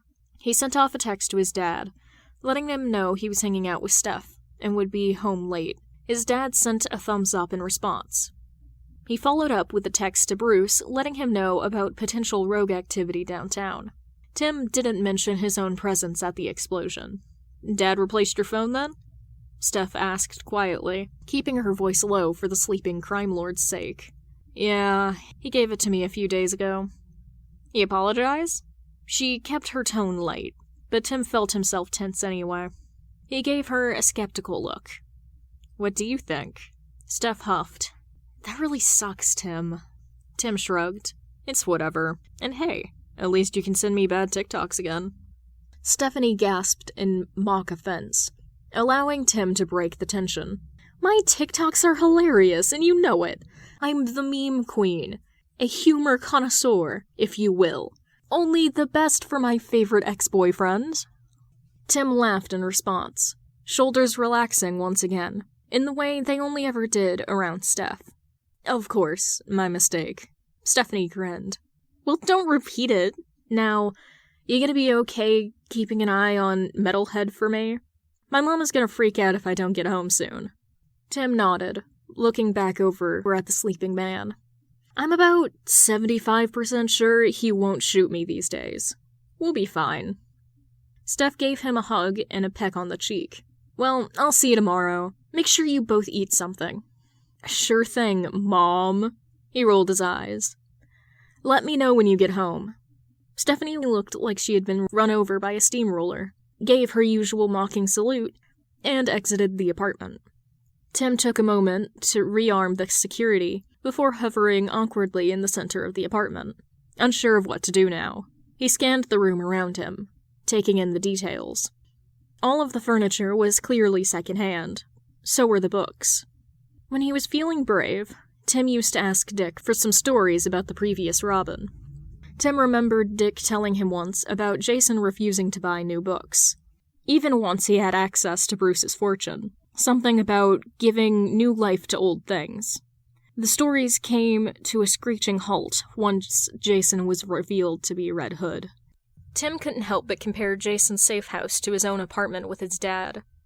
The brownstone had been decorated by his mother in sleek, minimalistic style. The only personal touches were the artifacts his parents had brought back from their travels. Tim always felt a bit cold when he was there, although he didn't know why. In contrast, Jason's safe house had a distinct, homey feel to it. Every object was well used and well loved in a way that Tim wasn't used to seeing. Just like when he was with Jason, it was easy for him to relax here. After taking in all these details, Tim plopped down on the floor and started playing with his phone, ready to wait however long it took for Jason to wake up. Jason had been sleeping deeply when he was rudely awoken by a loud beeping noise. He groaned and attempted to cover his ears. Then, his eyes flew open as he recognized the sound of a smoke alarm followed by muffled cursing. Someone was in his apartment, and his apartment was on fire. Jason shot up off the couch, causing his gut to churn uncomfortably. Right, head wound. The source of the noise was found immediately when he saw Tim Drake standing in his small kitchenette, frantically waving a dish towel at the still beeping smoke alarm. Jason stormed over and grabbed a broom, jabbing the button that would turn the alarm off. Of all the safe houses to pick while mildly concussed, why did he pick the one that was actually up to fire code? Jason let out a sigh of relief as the noise stopped.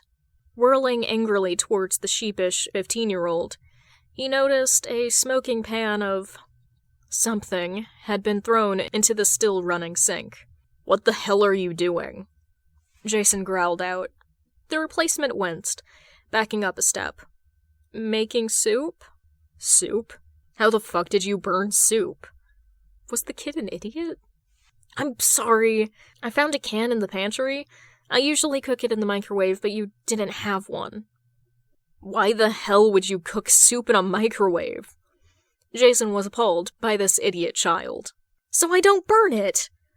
The kid was clenching his fist tightly, looking down and to the left instead of meeting Jason's eye. Jason groaned, forcing himself to take a deep breath. "Okay, rich kid. Grab your phone and your card. We're ordering groceries." If no one was going to teach this kid how to be a functioning human, Jason would have to step up to the plate. What? Tim pulled his phone out, looking confused. "Chop chop. I'll give you a list. I'm teaching you how to make soup."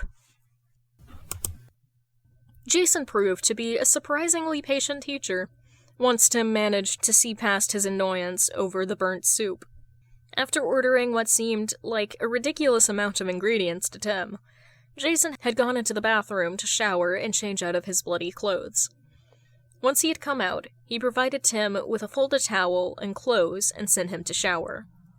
Tim was quick and efficient as he scrubbed the soot and grime off his body. He toweled and changed into the clothes Jason had provided him with. It was a comically large Wonder Woman t-shirt and a pair of basketball shorts.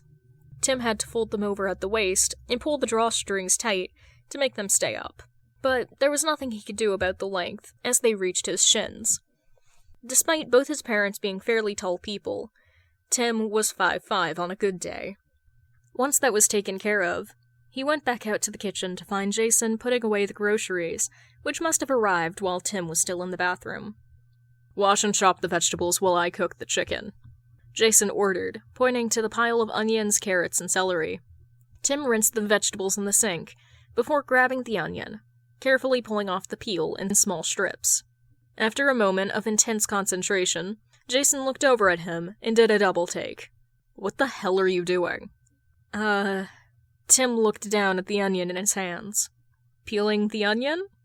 "That's not how you peel an onion. Jesus, kid. Did Alfred never teach you how to cook anything?" Tim shook his head, flushing in embarrassment. Jason sighed, rubbing his eyes. "Okay, we start with the basics then." What followed was a detailed lesson in how to hold a knife, what knife to use when, how to peel and chop an onion, peel carrots, sauté vegetables, season chicken, and a million other little things Tim didn't realize went into making soup. Why not just get soup pre-made? Tim questioned once the broth was simmering. 1. Cooking is relaxing and an essential skill. 2. Tastes better this way. Your parents never showed you this stuff? Or your nanny or whatever? Tim shook his head. Neither of my parents ever cooked, and I didn't really have nannies growing up. I thought you said your parents traveled for work. Who took care of you? Jason questioned. They did travel. I mean, I think I had a nanny when I was little, but I didn't need one when I got older. My parents sent me to boarding school during the year. What about in the summer? Jason was looking at him in confusion. Miss Mack, our housekeeper, would drop off frozen meals for me twice a week. Tim explained, unsure why Jason was asking him so many questions. What about the rest of the time? What if you got sick or hurt, or the power went out or something? Tim shrugged. I got a phone and a credit card. Plus, the bus stop was only a couple of blocks away. If I couldn't get a hold of my parents, I could take the bus to a free clinic. Anyway, I didn't get sick much as a kid. That's fucked up. You know that's fucked up, right? Jason asked. Tim shrugged, uncomfortable. Why was Jason so worked up? A month ago, the man had hated him. It's just how things were. Nothing bad ever happened. But it could have. God, no wonder Bruce was able to snatch you up and make you Robin. Did your parents even notice? What about your dad? Is he still leaving you alone all the time? God, I wish, Tim muttered. And hey, Bruce didn't make me Robin. I made myself Robin. What the hell is that supposed to mean, kid? Batman picks Robin. Tim shook his head firmly. No, Bruce never wanted another Robin. I made him take me. Jason scoffed. No one makes Bruce do anything, Timbo. Believe me. Well, I did, Tim responded, fist clutching around the ladle he was still holding. He was getting fed up with Jason not believing him. I told him if he didn't make me Robin, I would reveal his secret identity. Then, when he still wouldn't make me Robin, Alfred helped me steal the suit and follow him out on patrol. Jason was looking at him incredulously. Soup long forgotten. Why the hell would you do that? Because, Tim frowned, remembering how things were at that time. Batman needs a Robin. After Batman was out of control. He was putting criminals in the hospital. Not just the rogues, but perch snatchers and porch pirates and people who only turned to crime because they were desperate. Someone needed to rein him in, and I stepped up to the plate. Tim watched Jason close his eyes and pinch his nose, unsure if he was reining in his temper or just staving off a headache from his earlier hit. You're a kid, Timber. It shouldn't be your job to rein him in. Tim shrugged. Well, no one else was going to. I asked Dick at first, tracked him down in Bloodhaven and asked him to come back. But he said he couldn't. He crossed his arms. Now, I've seen them fight. I know he was right. It wouldn't have worked. Bruce never wanted me, but he did need me, and I did a good job. Tim knew he hadn't been wanted as Robin. He knew Jason didn't approve of him as a successor, and he tried to pretend those facts didn't bother him. But he had proven himself. He outlasted Bruce's stubbornness, even when he was rejected again and again, and forced the man to sleep and bathe and keep himself alive. He even kept a stiff upper lip when Bruce made his disdain and dislike clear in those early days. He survived brutal training with Lady Shiva, pushing himself until he was strong and capable and could hold his own. He proved himself as a leader in Young Justice, and kept the respect of his allies in the Justice League. No one, not even Bruce or Jason, could take that away from him. It had paid off, too. Things got better. Batman started to be seen as a symbol of hope again, rather than just fear. Bruce started taking care of himself with gentle, and sometimes not so gentle, urging from Tim and Alfred. Tim started to see sparks of the Bruce who appeared in Dick's stories. Tim liked to think that he had grown on the man as well, if not as a son, never as a son, then as a partner. Jason sighed, some of his anger seeming to drain away. It's not about how good of a job you did, Timbo. You never should have had to do that job in the first place. None of us, not me or Dick or you, should have been trained like child soldiers to fight in Bruce's crusade. A parent's job is to protect their kids, not the other way around. Well, it's a good thing Bruce isn't my parent, then, Tim responded stubbornly. Jason groaned in frustration. That's not the point. Bruce is an adult. Adults aren't supposed to let kids get hurt. Tim let out a bitter laugh. That's rich coming from you. Or did you forget the time you hunted me down across the country to beat me up? Jason looked stricken and surprisingly hurt. Tim refused to feel bad. I shouldn't have done that, he said softly, catching Tim off guard. He watched the older boy lean against the counter, shoulders slumping. I'm sorry, Tim. Tim felt like he was blue-screening. What? I'm sorry. I never should have gone after you. I took my anger at Bruce and the Joker out on you, and it was wrong of me.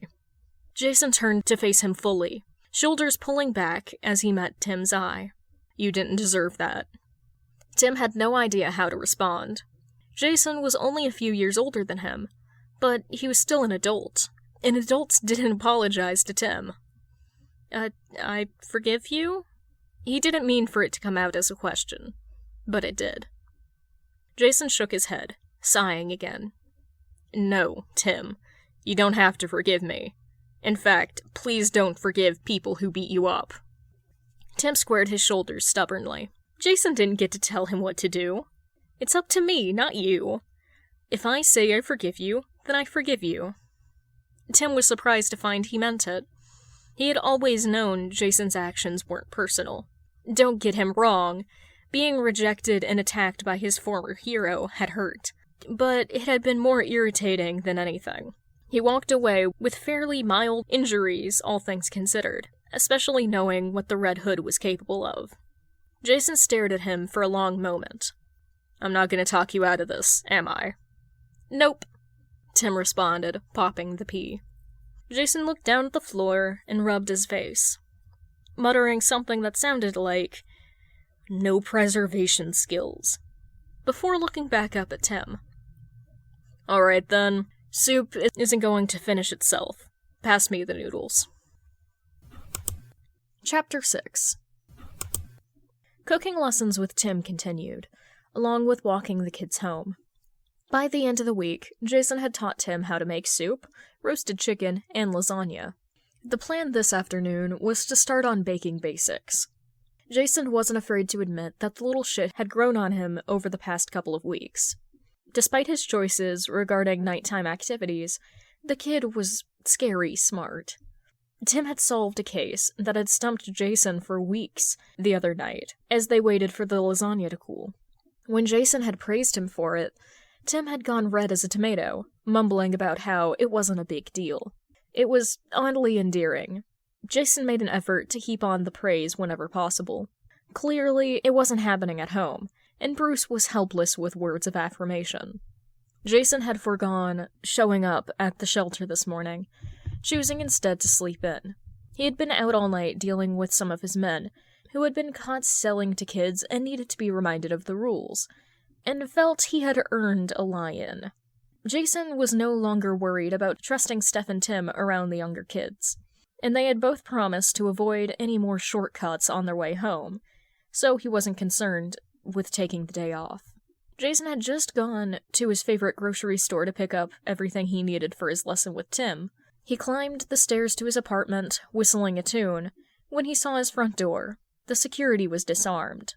Knowing that it was probably Tim, but unwilling to take any chances, Jason sat down his groceries silently, pulling out his handgun and flicking off the safety. Jason crept into the apartment on light feet, thanking his past self for greasing the hinges on the door. He sighed and lowered his weapon when he saw a familiar mop of black curly hair. "What the hell are you doing in my apartment, Dickface?" Jason and Dick had only interacted as Red Hood and Nightwing since Jason's resurrection. While Jason had stopped attacking on sight, he still wasn't ready for a family reunion. "Aww," Dick Grayson grinned, lounging across Jason's sofa like an oversized cat. "Is that any way to greet your big brother, Little Wing?" Jason kept his face impassive. "How did you find this place?" This was his favorite safe house. He really didn't want to have to burn it. "Did you think I wasn't going to notice my little brothers hanging out without me? Come on, Jay. You know me better than that." Jason finally switched the safety back on before returning his gun to its holster. He grabbed his groceries from the hallway, bringing them to the kitchen as Dick followed. "Maybe we didn't invite you for a reason." Dick gasped dramatically, holding a hand to his chest. "Would have hurt less if you had shot me." "I still could," Jason huffed, putting the groceries away. "Seriously, Dick, why are you here?" Dick dropped the act, letting out a sigh. "Is it so hard to believe I wanted to see you, Jay?" Jason huffed. "Yeah, right. Did Bruce send you? Because you can tell him to fuck right off." "No one sent me, Jay. I was trying to check on Timmy, and found this place. Once I saw a chance to speak with you, I had to take it." "Speak then," Jason snapped, wanting to get the lecture over with. He should have never stopped shooting bats on sight. "I wanted to say I'm sorry." "Huh?" Jason whirled around to face his brother, Dick. "I'm sorry, Little Wing." To Jason's horror, Dick was tearing up. "I told you to call me if you needed me, but when you called, I wasn't there." What the fuck? What the fuck? This was not the lecture on morality Jason expected. I should have been around more. I shouldn't have let my anger at Bruce impact how I treated you. I was so mad when he gave you Robin. I felt like he was replacing me. But that was never your fault. I'm sorry I wasn't a better brother." "Dick, stop." This was quickly devolving into very uncomfortable territory. Jason didn't want to hear this. "No, Jason, I need to say this. I'm sorry. I'm sorry I wasn't there when you needed me, and I'm so happy you're back." Big blue eyes stared at him earnestly, brimming with tears. Jason felt something crack in his chest. Had anyone said that to him? Since the moment he woke up in the fucking coffin, gasping and clawing at dirt, he had been filled with rage. Rage at the Joker, that rage at Bruce, but mostly rage at whatever fucked up force had brought him back. Brought him back wrong. His second life had been one big, long battle, as he proved over and over that he should have stayed dead. Jason tried to reply, but nothing came out. How dare Dick make him feel emotions? He had a reputation. He swallowed past the lump in his throat and tried again. "I'm not back, Dickie. Not really. I died. I didn't come back the same." Dick needed to know Jason wasn't the bright-eyed Robin he had once been. He wasn't magic anymore. "I don't care." What? How could Dick say that? How could he not care? "I Don't care if you're not the same. I'm not the same either. Dick looked down, rubbing the back of his neck. You're still my brother, Little Wing. Jason opened his mouth, and, to his horror, let out a choked sob, the sound raw and ugly in his throat. Sniffing out emotional vulnerability, like a bloodhound, Dick reached out and wrapped Jason in a hug. Jason noted distantly that he was taller than his big brother now. He tried to find the strength to pull away, but for once, his rage was nowhere to be found. In its place was a soul-crushing loneliness and despair that had been chasing him since the warehouse in Ethiopia. Jason wrapped his arms around Dick, hugging back tightly as he allowed himself to fall apart. Tim entered the apartment 20 minutes later, to the sight of two teary-eyed men who were desperately trying to regain their Bruce Wayne, TM, emotional repression. Tim stared at them for a long moment, before shrugging and shutting the door behind himself. Pancake time? Tim had a blast baking with the two former Robins that afternoon. After whatever initial awkwardness was hanging over the air, when he arrived dissipated, the three boys fell into rhythm. Jason called out instructions as Tim did his best to listen. Dick made a game of calling out random, made-up instructions at the same time as Jason, while trying to swipe the different fruit and various toppings Jason had purchased. Within 10 minutes, Jason and Tim had kicked him out of the kitchen. Tim was absolutely giddy to see the two men getting along. He wasn't sure what had changed, but if Jason and Dick were acting like family again, it would only be a matter of time before Jason was willing to come home. Since day one, Tim's mission had been to find what was broken in the Wayne Manor and repair it. He had quickly learned that nothing would fill the hole that Jason left behind. But now, Jason was back. If Tim could convince him to come home, to reconcile with Bruce, his job would be complete. Tim tried not to think too hard about what that would mean for his place as Robin, and within the Wayne family. This was about helping Bruce, not giving in to his own selfish desires. If nothing else, he would always have a place within Young Justice, even if Batman stopped needing Robin. "Alright, Timbo, want to try flipping a pancake?" Jason asked, pulling Tim out of his head. "Oh, I want to try," Dick called excitedly. "Absolutely not," Jason responded. "The one time I saw you make pancakes, you got batter on the ceiling. The ceilings in the manor are high as fuck, Dickwing. I didn't know whether to be impressed or disgusted." Dick pouted as Jason walked Tim through the steps. When Tim managed it on the first try, both Jason and Dick cheered, causing the younger boy to blush. Soon, the trio were seated at the coffee table, tucking into the pancakes. Tim covered his in strawberries and whipped cream, while Jason went with classic butter and syrup. Dick had managed to add every available topping to his, while still drowning them in maple syrup. "Oh my god, these are delicious," Tim groaned around a mouthful, ignoring the ghost of Janet Drake bemoaning his poor etiquette.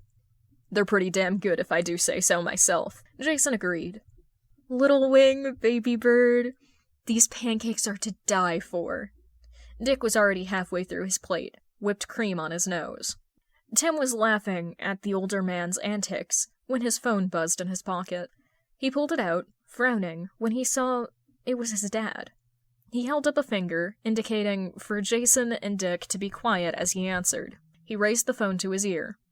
"Hello? Timothy, where are you?" Tim held in a wince at the slight slur of his dad's voice, standing and walking into the kitchen for a semblance of privacy. "I'm with Steph. You were supposed to be home 20 minutes ago for family dinner. Donna and I are waiting for you." Tim huffed. Since when is family dinner a thing? He tried to ignore Jason and Dick's shameless eavesdropping.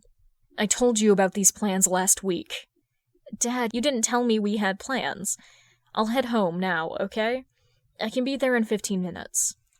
He would have to rush a bit, but it was doable. He heard Donna in the background, calling out a cheerful hello.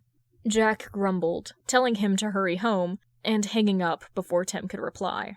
Tim pocketed his phone, turning to face Dick and Jason. "Sorry, guys, I have to go. I forgot about plans with my dad." Dick frowned. He always looked a bit grumpy when Jack was mentioned. Tim tried not to get irritated by it. "It's no problem, baby bird. Need a ride?" Tim weighed the pros and cons for a moment. If its dad saw Dick's car, he would have questions. But the sooner he got home, the less angry his dad would be. Hopefully. "That would be great, Dick. Thanks. I'll come too," Jason stated, surprising Tim. The trio headed downstairs and piled into Dick's old Toyota.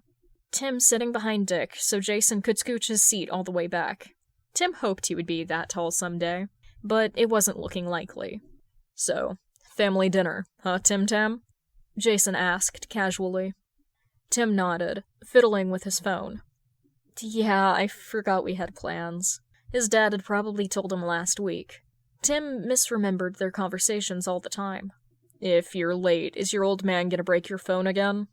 Jason asked casually, meeting his eye in the rearview mirror. Break your phone? Again?" Dick asked in alarm, looking over at Jason.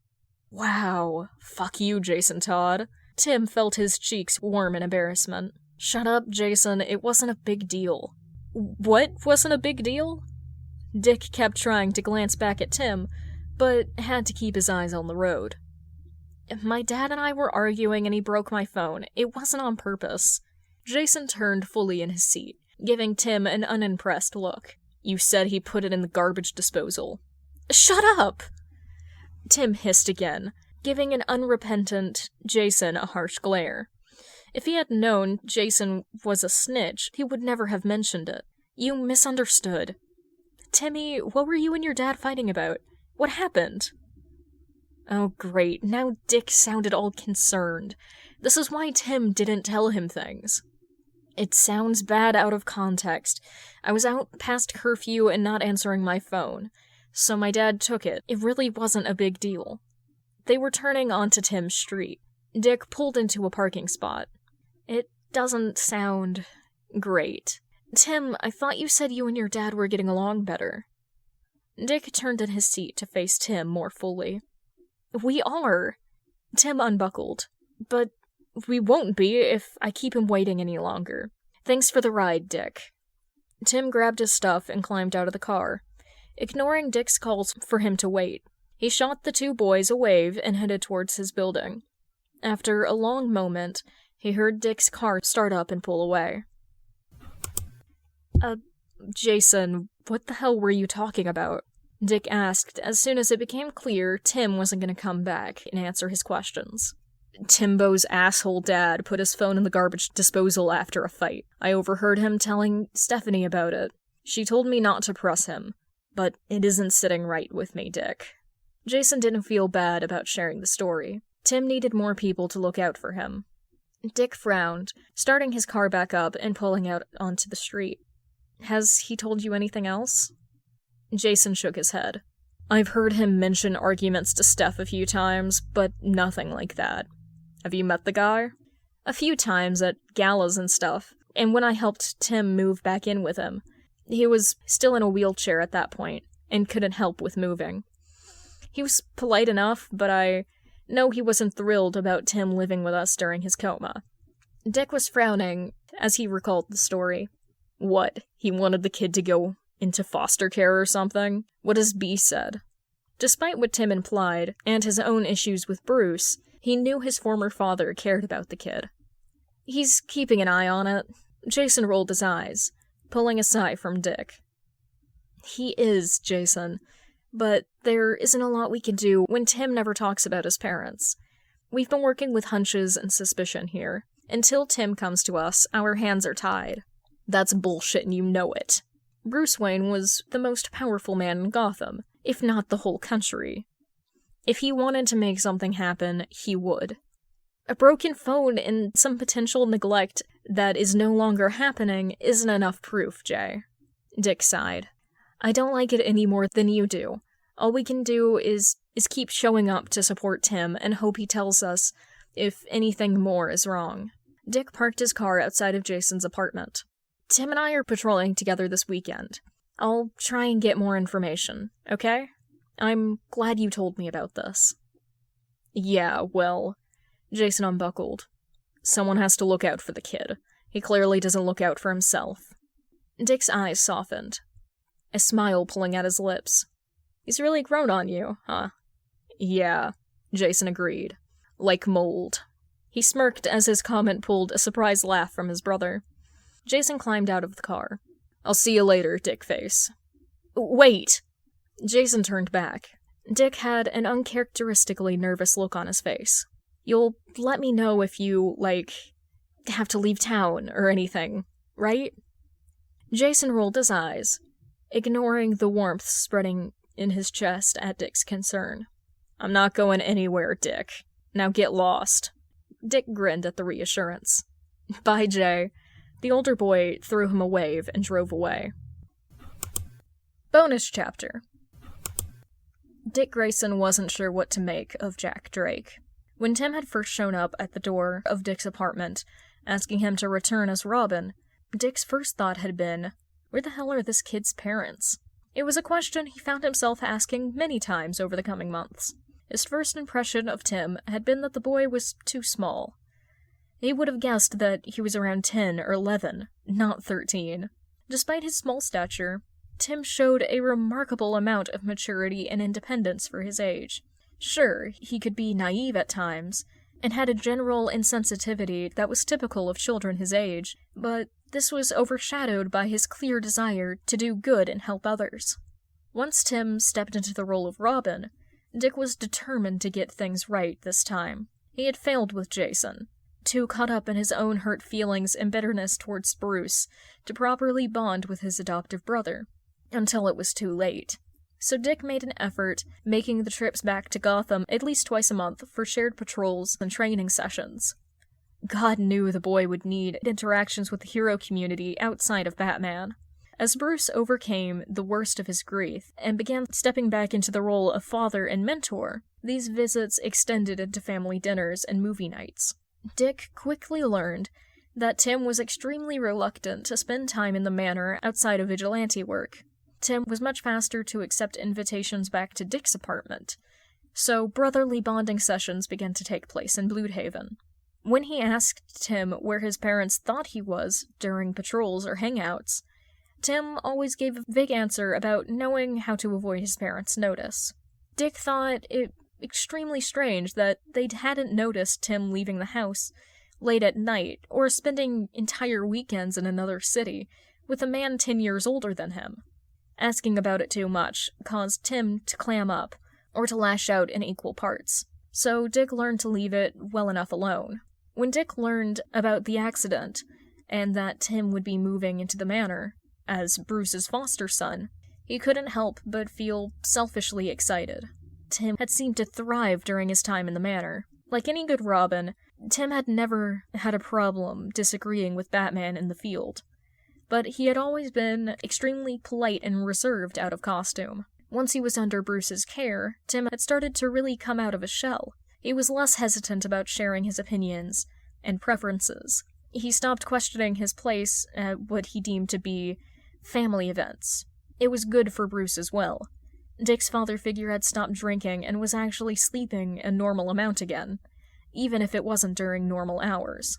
Dick had joked in the past that Bruce was secretly a PTO mom at heart, and this was proven when the man went out of his way to ask Tim about school and hobbies while gently encouraging him to eat and sleep more.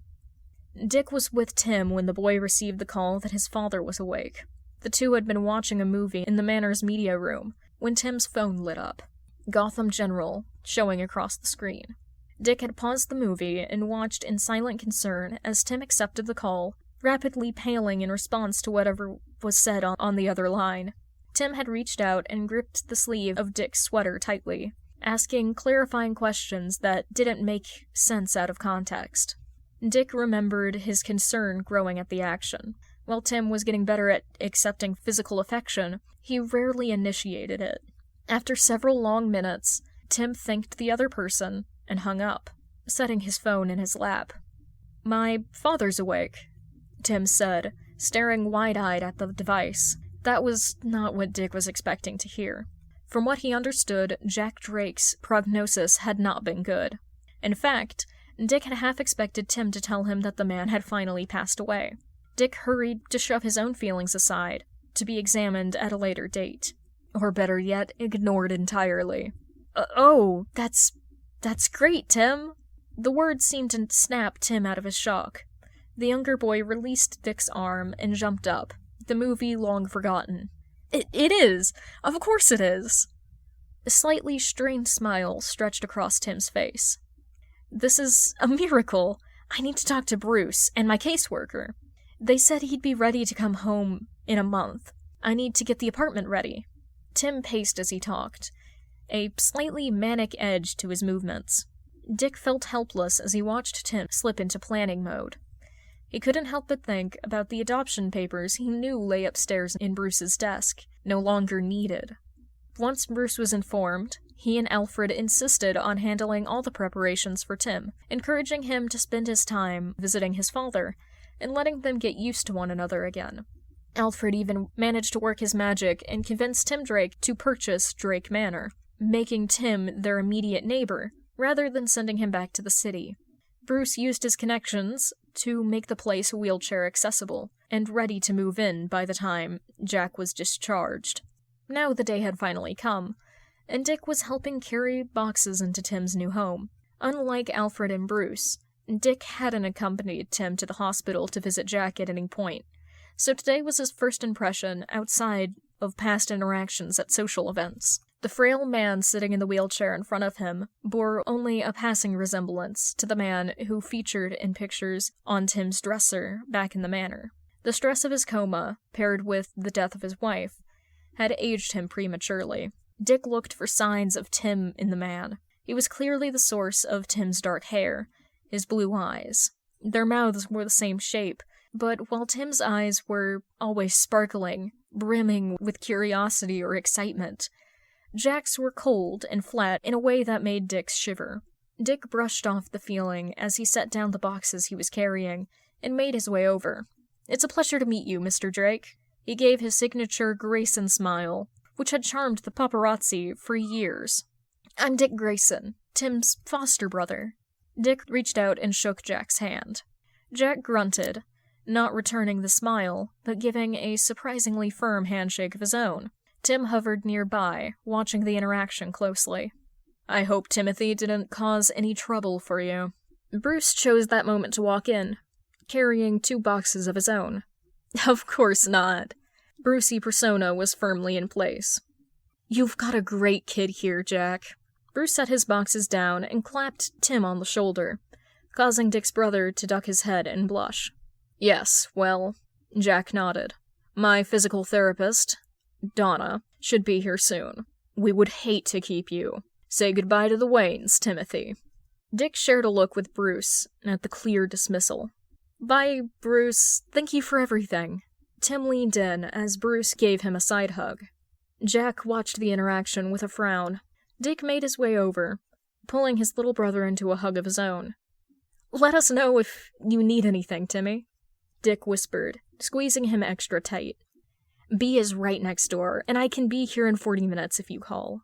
Tim hugged him back tightly, pressing his face into Dick's shoulder for a moment as he nodded. "Let's not keep them, Timothy.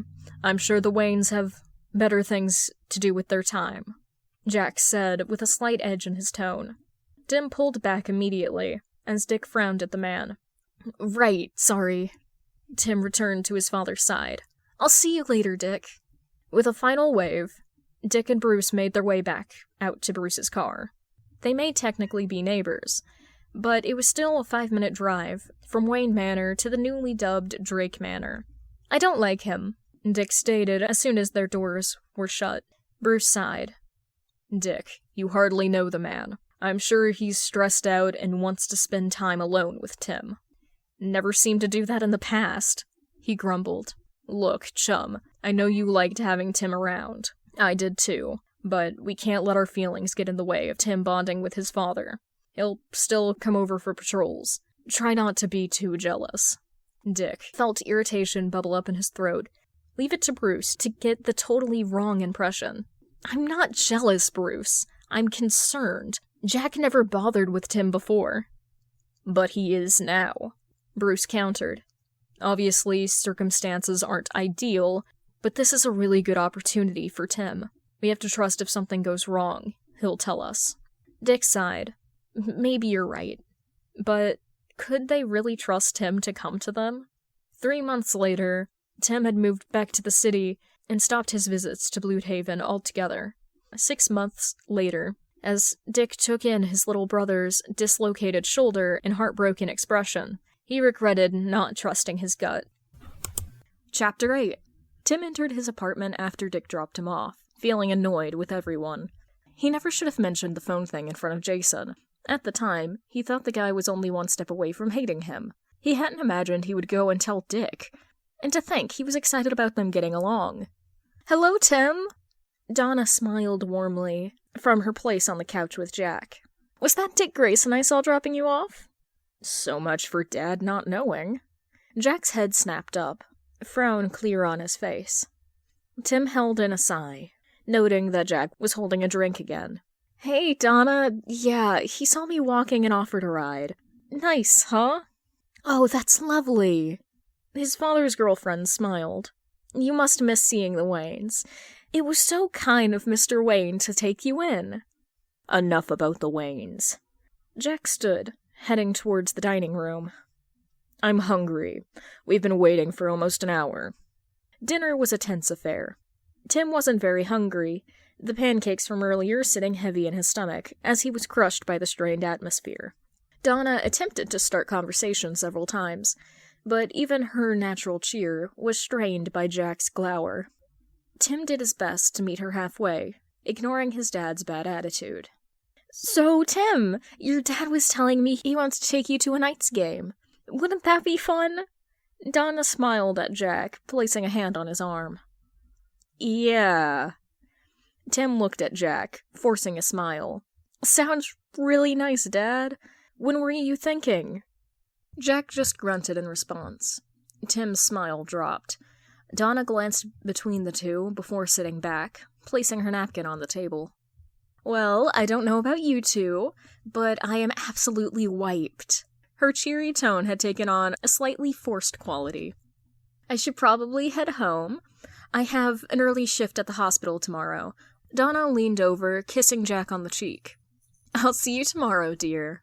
Tim called a farewell to Donna as she gathered her things and left, wishing he could flee with her. He and Jack continued their meal in silence.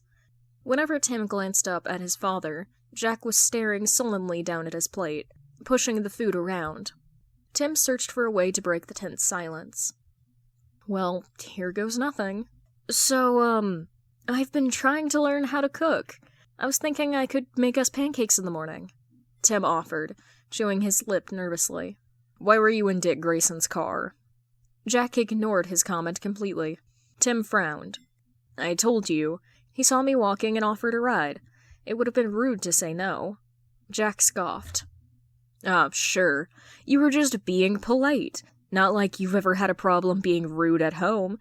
It has nothing to do with you preferring the Waynes over your own father."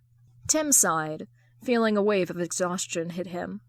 This had been a frequent argument when he first moved home, and was still honest with his dad about spending time at Wayne Manor. He didn't want to fight again. He didn't have the energy. Tim stood and gathered his plate, circling around the table to collect Donna's. "I'm not doing this tonight, Dad. I'll see you in the morning." He turned towards the kitchen. "Don't walk away when I'm speaking to you." What happened next was an accident. Tim was sure of it.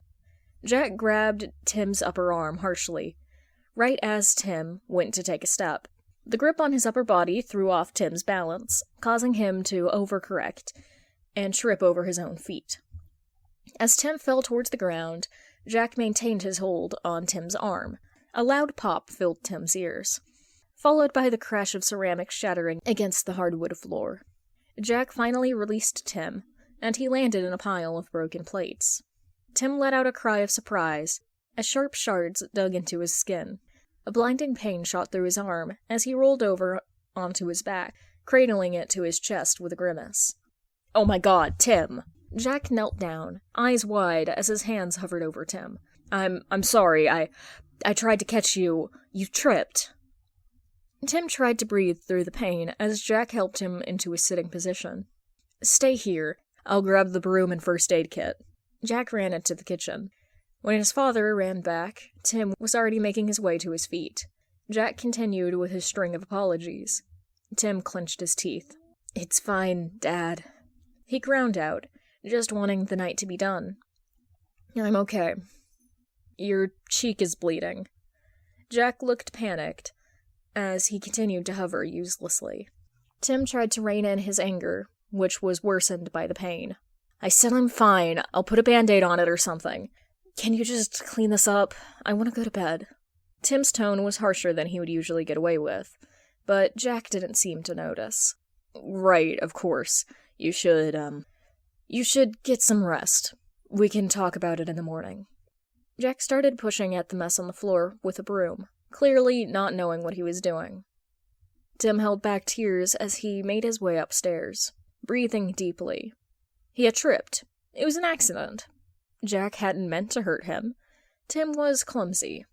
Tim elected to ignore the blood on his cheek, as he sat down on his bed, wincing in pain as his shoulder was jostled.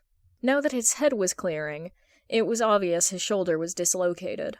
He had dislocated it last year in a fight with Killer Croc, and Dr. Leslie warned him that he would be more prone to dislocation in the future. It made sense that his dad trying to catch him would be all it took. The dislocation would need to be reduced. Tim pulled out his phone to call Dick. When he opened his contacts, his thumb hovered over the call button for a long moment before he sighed, setting it back down. After the conversation in the car, Dick would blow this way out of proportion. And Tim didn't have the energy to try to explain everything. Just the thought of it brought a fresh wave of tears to his eyes. Jason was off limits for the same reason. Bruce or Alfred weren't even an option. This wasn't a patrol-related injury, after all. That only left... "Hey, bestie!" Steph answered her phone cheerfully. "What's up?" Tim waited in his room for 2 hours, listening carefully to his dad going to bed. He did not want to be caught sneaking out on a night like this. His usual plan of going out his bedroom window was out, with his arm the way it was, so he would have to use the front door. Tim pulled a dark hoodie over his clothes once he heard his father's door close. His Robin uniform was back in the cave, and he wouldn't have been able to get it on without assistance anyway. An hour later, Tim was making his way to a rooftop along Spoiler's patrol route. Climbing the fire escape was sending white-hot pain through his body with every step, forcing him to stop to breathe on each landing. His arm was killing him at this point, and climbing felt almost impossible. But there was no way he could use a grapple gun, even if he had one. He hadn't mentioned why he needed to meet Steph, just asked for her patrol route for the night and said he might swing by. After what felt like way too long, Tim reached the edge of the roof. He awkwardly hoisted himself up with his good arm, rolling over the ledge and landing with a cut-off yelp. Tim lay there for several moments with his eyes squeezed shut, waiting for the pain to reduce from excruciating to bearable. After what felt like several minutes, Tim pried his eyes open to see the familiar silhouette of Spoiler's costume crouch over him. Stephanie's brows draw together as she poked him in the chest repeatedly. Tim? What's wrong?" Her voice came into focus. "Do you know how to pop an arm back into place?" Tim asked, sitting up slowly. Do I know what? What the hell happened to you? Is that blood?" She wiped at the cut on his cheek, causing him to flinch back. "I dislocated my shoulder, and I don't want to deal with Alfred or Dr. Leslie right now. Can you help me fix it?" "Tim, what the fuck?" Stephanie looked deeply concerned. Tim tried not to show his frustration. This is what he was trying to avoid. No, I've never done it before." Tim let out a huff. "Come on, I know it's part of B's first aid training. I can be your first test subject." "I don't know, Tim. Maybe we should call Nightwing? He's on patrol tonight, right? And anyway, how did this happen? Weren't you supposed to stay in with your dad?" "Don't call in," Tim responded quickly. "I snuck out. Ran into some trouble. I didn't want him to know." "All technically true things." "Tim, my dude, I know we have no boundaries or whatever, but I draw the line at knowing what your dislocated shoulder feels like." Tim gritted his teeth. The pain was already getting to him, and he didn't feel like arguing anymore. Time to pull out the big guns. Hey, remember that time I snuck into Gotham during a gang war to help you deliver your baby? Steph let out a groan. No way, Tim. You're not using that against me. That was a mutual trauma. Steph, my wonderful, amazing friend. My favorite ex. My arm is killing me. I want painkillers, a nap, and to have the night be over with. Just fix my damn shoulder. Tim looked at her pleadingly. 5 minutes later, Steph had finished watching a YouTube tutorial on reducing dislocation and was helping Tim get his arm properly positioned, while Tim stuffed the sleeve of his hoodie in his mouth. Fuck. Okay, are you ready? She asked nervously. Tim gave her a harsh glare that translated roughly to, hurry the fuck up. Okay. Steph took a deep breath. 1, 2... Before she got to 3, a loud thump sounded from the edge of the roof. What are you two idiots doing? 3, Steph said, at the same time, shoving Tim's arm back into socket. Tim screamed into his hoodie sleeve, falling to his knees. Red Hood ran over, dropping a bag of waffles. What the fuck was that? Spoiler hovered nervously. Oh god, Tim, if I broke your arm, it's totally your fault. Tim groaned in response, taking a deep breath, as he blinked dark spots out of his vision. No, not broken. Just need a minute. Hood was still standing over the two of them, hands on his hip like an angry housewife. Seriously, one of you brats better tell me what the hell's going on right now. Tim dislocated his shoulder and made me fix it. Steph told Hood, unrepentant, about selling Tim out. Tim turned to glare at Steph. The betrayals today just kept piling up. The pain from his arm had decreased significantly, but he knew it would be a bitch tomorrow. Oh my god, what the fuck? Red Hood started looking Tim over, checking his shoulder. Why didn't you call Alfred? Or go to Leslie's clinic? You could have broken something. Tim glared at the ground, not responding. His adrenaline was fading rapidly, now that the pain was manageable, leaving him exhausted. Red Hood pulled some bandages out, securing Tim's arm to his chest to keep it in place. Stand up. I'm taking you home. Panic shot through Tim, not wanting to go home yet. No! Red Hood stopped. Why not? I just don't want to go home right now. Tim winced at the poor excuse. Hood's stance softened slightly. I'm at my place, replacement.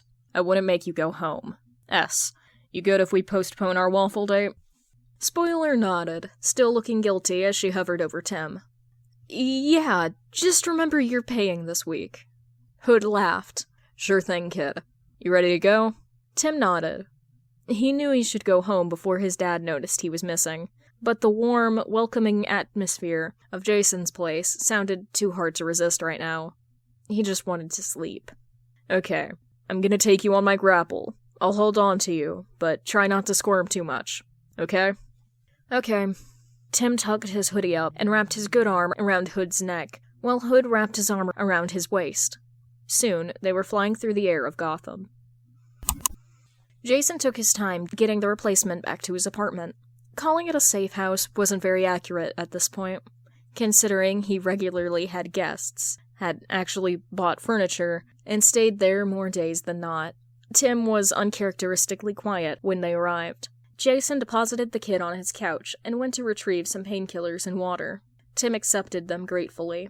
Jason removed his helmet and gear, sitting down next to Tim, worry still churning in his gut as he tried to figure out how to begin.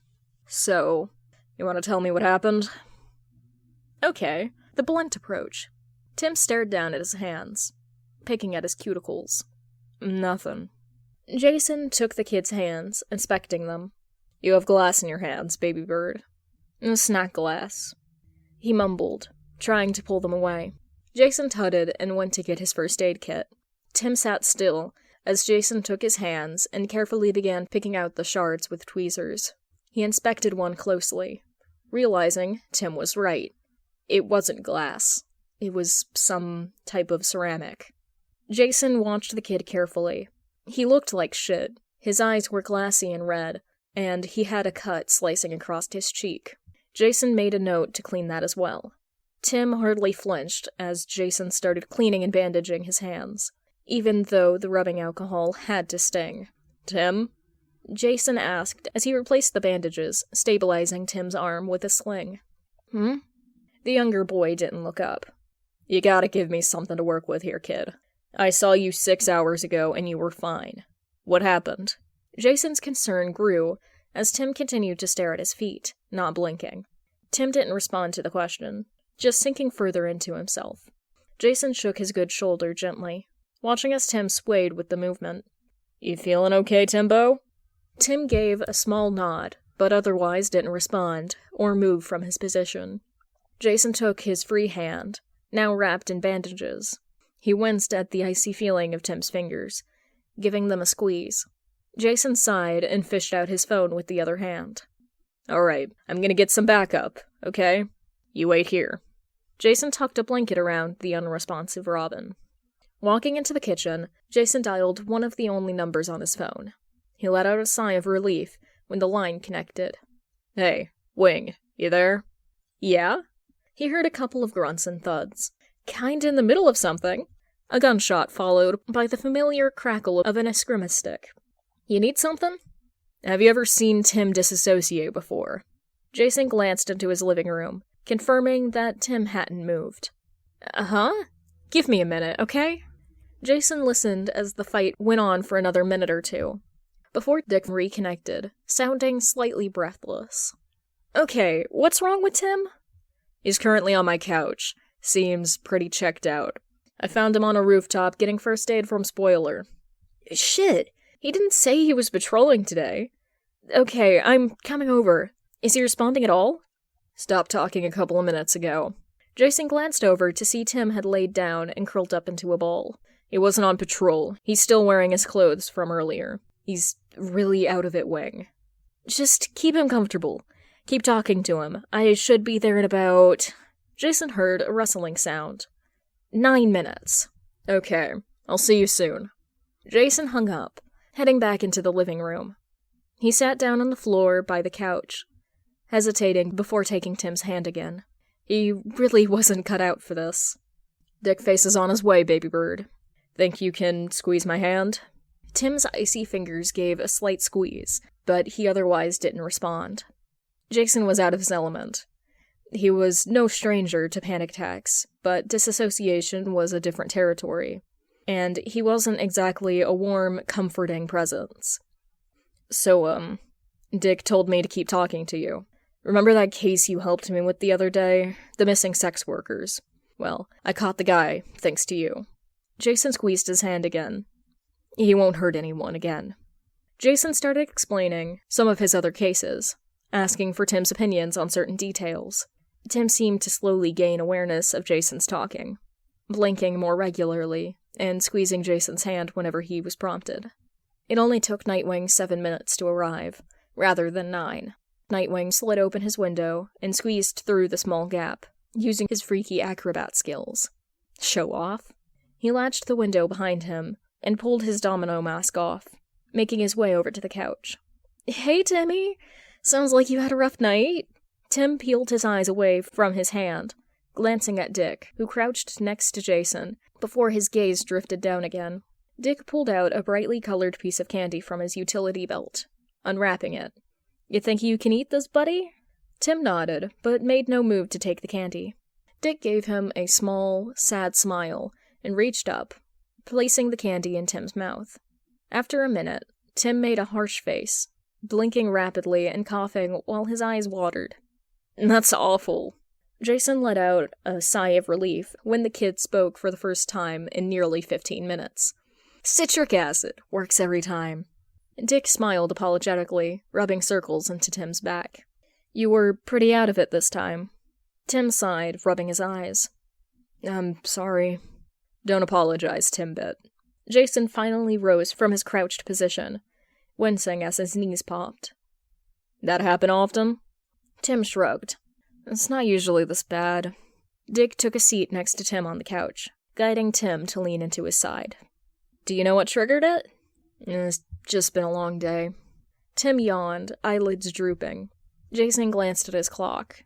wincing when he saw it was nearly 1 a.m. "Why don't you get some sleep? Okay, kiddo? We'll talk more tomorrow." Dick ran his fingers through Tim's hair as the kid nodded drowsily, eyes finally sliding shut. Dick and Jason sat in silence, waiting for Tim's breathing to even out. "You want me to move him to the bed?" Jason offered a few minutes later. They needed to talk. Dick nodded, helping Jason as he untangled from the kid. Jason scooped Tim up princess style, careful to avoid jostling Tim's bad shoulder. He carried Tim back into the bedroom before laying him down on the mattress, pulling up the covers. Jason grabbed Tim's phone from his hoodie pocket and set it on the nightstand, plugging it into his charger. The screen lit up, bright light harsh in the dark room. Jason glanced down and saw several missed calls from Dad. He double-checked that the phone was on Do Not Disturb before making his way back to the living room. Dick was sitting on the couch, concern clear on his face. "So, what happened?" "I'm not totally sure." Jason plopped down next to his older brother. "He had a dislocated shoulder, and his hands were all cut up. When I mentioned bringing him home, he panicked pretty bad." Dick sighed, running his hands over his face. "You think his dad did something?" It came out as a statement rather than a question. Jason felt that familiar rage creep in, building a fire in his chest. "Well, it doesn't exactly paint a pretty picture, Dick," he hissed, fighting to keep his voice down. "We don't know for sure, Jay." Dick looked exhausted. It wouldn't be the first time Tim snuck out and didn't want to face his dad. "That's a red flag too, dumbass. There's something wrong. You may be fine ignoring it and waiting for something worse to happen, but I'm not." Dick was silent for a long moment. Jason was tempted to start shaking the older man. "You're right, Jay. This has gone on for long enough. In the morning, we'll sit Tim down and make him tell us what's going on." Jason sighed in relief. "Finally. Jesus, you bats tiptoe around everything." Dick huffed out a laugh, but it lacked inflection. "I was hoping he would come to me if things got bad. I didn't want to chase him off." "Look, Dick, I haven't known the kid as long as you have, but he doesn't seem like the type to ask for help." Dick nodded. "You're right. He's been like that since the day he showed up at my apartment. It wasn't until Jack and Janet were bragging to Bruce about their travels at one of those stupid galas that Bruce realized he was getting left alone. Even then, Tim tried to insist he was fine. We had to get Alfred to convince him to stay at the manor, and he would only accept on nights that he had patrol. Sounds like we have our work cut out for us in the morning." Jason sighed. Once they had changed out of their gear and into comfortable clothing, the two brothers stayed up talking for the rest of the night. At first, they were talking about Tim, but the conversation shifted gradually. Dick caught Jason up on what he had been up to for the past few years. Jason returned the favor, sharing some of the less concerning details of his time with the League. If some tears were shed, no they weren't.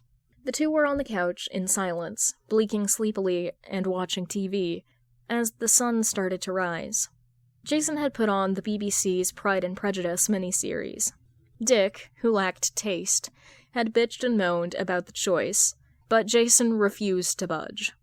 "I don't understand the hype around Darcy," Dick complained. Jason smacked him in the chest, eyes glued to the screen.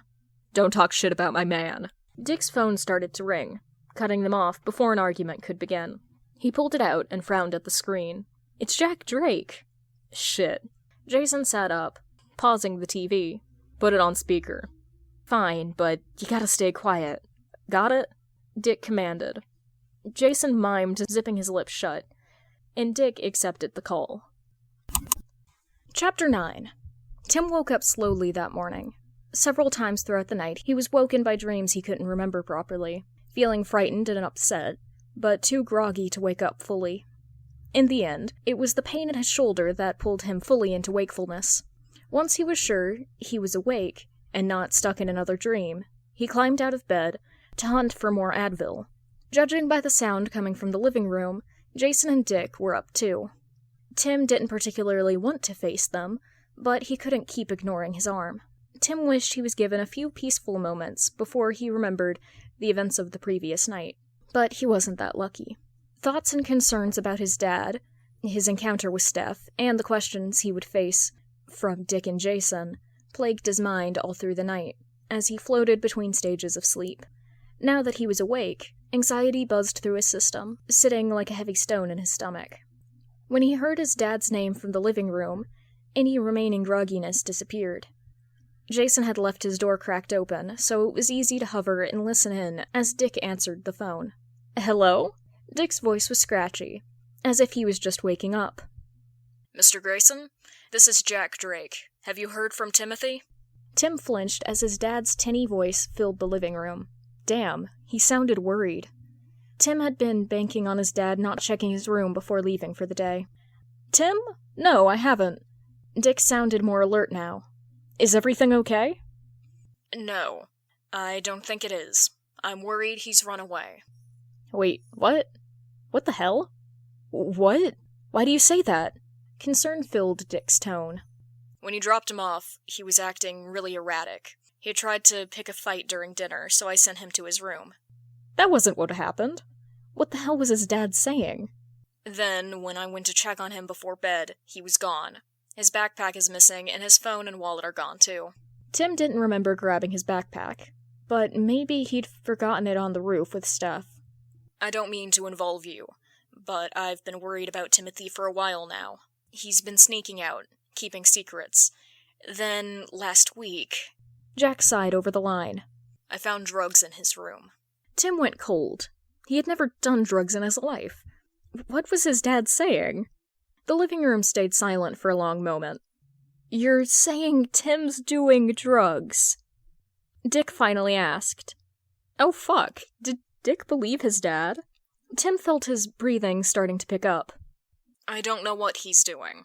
I just know he hasn't been acting like himself. Tim's never been a particularly honest or open kid. I'm sure you've noticed. His mother and I had to ground him more than once as a child for telling tales." Oh damn, that was true.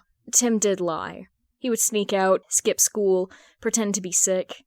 He'd gotten really creative in his attempts to convince his parents to stay home, even though it never worked. His parents had warned his teachers and the house staff to take what he said with a grain of salt.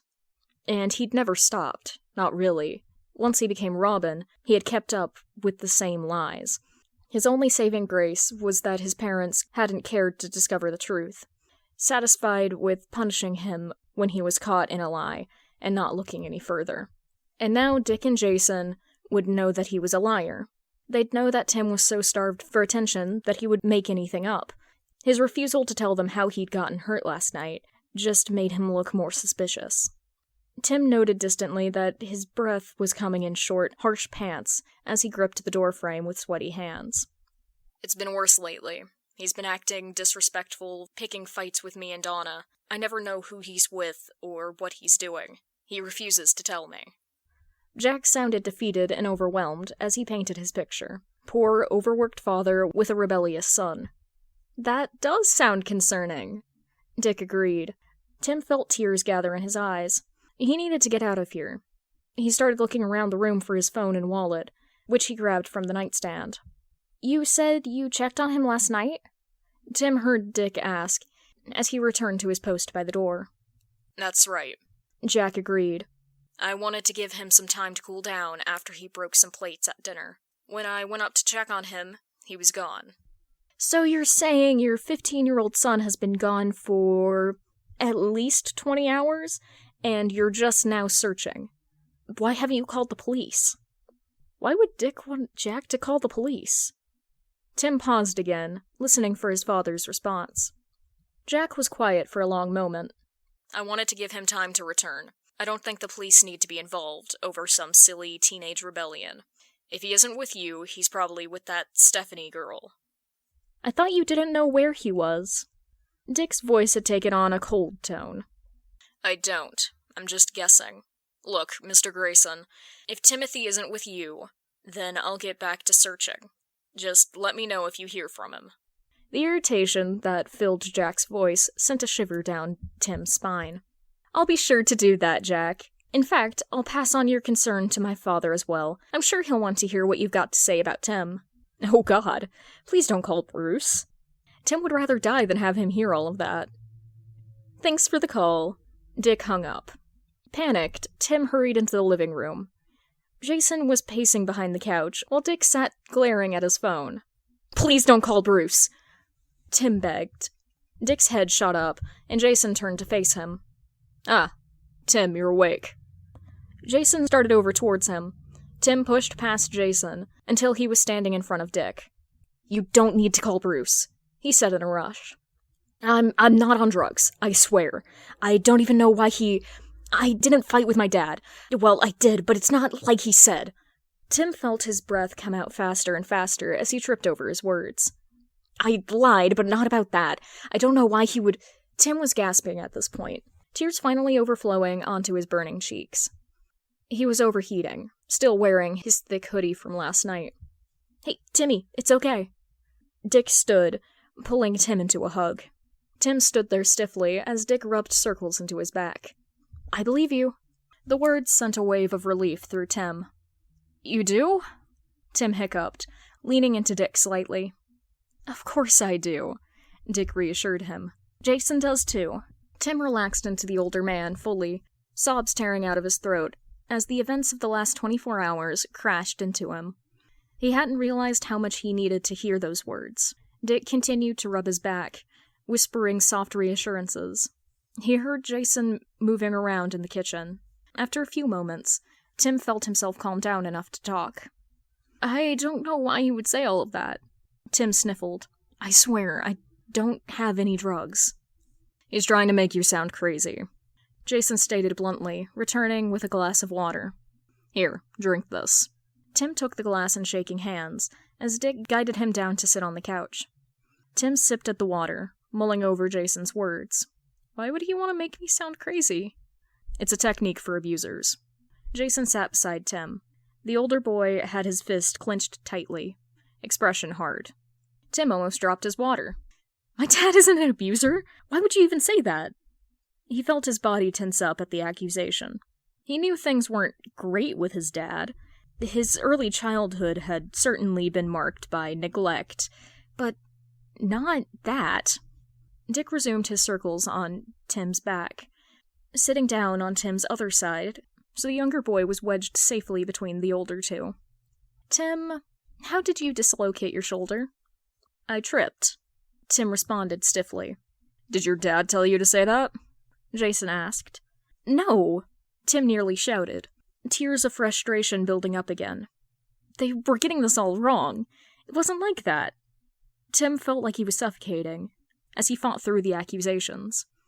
He yanked at his hoodie, trying to get it off, as sweat trickled down his back. Dick tutted when Tim got caught on the sling, helping him carefully disentangle himself and pull the offending piece of clothing over his head. Shit. Jason cursed harshly as the hoodie came off. Tim looked at him in alarm, before following his line of sight down to his arm. A dark, reddish-purple bruise circled his upper arm where his father had grabbed him. Tim felt a wave of nausea as he took it in sight. He pulled down the sleeve of his t-shirt, trying to cover the bruise. Jason jumped off the couch and started pacing again, taking slow, controlled breaths that Tim recognized as one of Bruce's breathing techniques. Tim turned to look at Dick, trying to think of how to explain things without making it worse. Dick stared at the bruise with blazing eyes before letting out a sigh. It was a tired sound. Tim felt a wave of guilt wash over him as he realized how early it was. Dick and Jason had both been patrolling last night. They should be sleeping, not worrying over Tim. It's not what it looks like, Tim whispered, defeated. It was an accident. He knew how it sounded. They were going to come to all the wrong conclusions, and Tim couldn't stop them. Okay, Tim, I'm gonna ask you some questions, and I need you to be honest with me, okay? You can just shake your head or nod, Dick asked, sounding more serious than Tim had ever heard the man before. Tim just nodded miserably, feeling like he had no other choice. Did your dad give you that bruise? Tim nodded, trying to ignore Jason's resumed cursing. Okay. Dick took a deep breath, pinching the bridge of his nose. Is that when your shoulder got hurt? Tim nodded again. Despite his efforts to stay grounded, the numbness was creeping in again, causing his vision to blur at the edges. He clenched the fist on his good arm. Has your dad ever hurt you before? Tim hesitated for a long moment, before slowly shaking his head. Disconnected memories from when he was little flashed through his head, a dark figure looming over him as his mom left the room, hiding in his closet as footsteps pounded up the stairs, a set of shelves breaking. He was fairly sure those were his imagination. The memories never made any sense anyways. If Dick noticed his hesitation, he didn't comment. Do you ever feel unsafe when you're with your dad? Now that question stumped Tim. He was Robin, for pity's sake. His dad had been in a wheelchair just a few months ago. There was no good reason why he shouldn't be safe at home. But flashes of the night before, of all the previous nights of yelling and fighting and crying, filled Tim's mind. It was all just so confusing. The numbness pulled back, panic once again flooding his system. It was as if his body couldn't decide how to feel. Tim's breathing started to pick up again. Here, kid. Follow my lead. Jason sat back down next to Tim, exaggerating the breathing pattern he had been following before. Tim did his best to match Jason's pace, around the lump in his throat. He tried to focus on the steady weight of Dick's hand on his back, as he fought to control his breathing. After several long, tense moments, his head started to feel a little clearer. Think you can answer my questions, Timmy, or do you need a break? Tim recognized that Dick was using his victim voice, the type Tim himself used with kids he encountered as Robin. He tried not to feel pathetic at how reassuring it was. I don't know, Tim finally whispered after several more moments of silence. I just get so confused when I'm around him. Confused how? Dick asked, patiently. It's like I can't think straight. One minute everything's fine, and the next we're fighting, and I don't want to fight, but he always makes me feel so off balance and angry. Tim explains, feeling pathetic as he struggled to explain. And then he starts crying or yelling, and I don't know what to do, and everything goes foggy, and I can't remember why we were fighting, or what I'm supposed to be angry about. I don't even know what I've done wrong. I'm just tired. Dick and Jason stay quiet, giving him room to continue. Once he started, it was like he couldn't stop. He calls me names, and he breaks things, and he tells me I'm misremembering or a liar. One minute, I'm sure he hates me, and then he's saying how much he loves me, and how sorry he is, and we're making plans to go to a hockey game. And I just shut down. Like a coward. I turn my brain off until it's over, or I start yelling back. And then I think he must be right. I must be crazy, because I can't even remember what's going on, or what happened afterwards. I know I lose my temper, and he has to defend himself. Timbo, you aren't crazy or a coward. You're disassociating. It's a trauma response. Jason explained. Tim knew what disassociation was. He'd been doing it for years. It had been a necessity to help him manage long hours spent alone as a child, but never in the way he experienced with his dad. Your dad really shouldn't be making you feel that way, Dick explained. But how can you say it's his fault when you don't even know what happened? Tim asked miserably. I get angry and I act out, and talk back all the time. I lie and keep secrets. I'm a bad son. Tim, honey, no. Tim avoided meeting Dick's gaze, weighed down by the sadness and anger in his voice. You're a fantastic kid. All kids act out sometimes. Your dad shouldn't be making you feel so bad that you shut down, Dick said. As for what happened, you can tell us. I know you aren't a liar. I promise we will believe whatever you say. The three boys sat in silence for several minutes, each soaking in what the other had said. Tim felt heavy and floaty at the same time. The tears had finally stopped, leaving his eyes achy and tired. I don't know if I tripped, Tim finally whispered. What do you think happened? Dick asked softly, matching Tim's tone. Tim tried to replay the scenes in his head. It was still so fuzzy. I think my dad grabbed me and pulled my arm. He said he was trying to catch me, and then he dropped me, and I landed on the plates. But he was so angry. Tim could feel his lip quivering. Why is he always so angry? The question came out as a whisper. Dick pulled him up into a hug. Tim hugged back tightly with his good arm, burying his face in Dick's shoulder. After a moment, he heard Jason grumble before wrapping his arms around both of them. Dick must have made him do it. We'll take care of it, Timbo. Jason reassured him. Just let your brothers handle this. Chapter 10. Turns out they were not on the same page about how to handle Jack Drake. Jason felt he had the better solution. Red Hood protects kids. Jack Drake hurt a kid. Therefore, the Red Hood and his favorite Glock would pay Jack Drake a visit. Unfortunately, Timbo wasn't on board with this plan. Jason and his brothers had sat in silence for a while, giving Tim time to calm down. Once Jason was fairly sure Tim wasn't going to panic or disassociate again, he started moving. For once, his rage didn't feel like it was clouding his judgment. His mind was crystal clear as he grabbed his helmet. Tim protested vehemently when Jason started gearing up.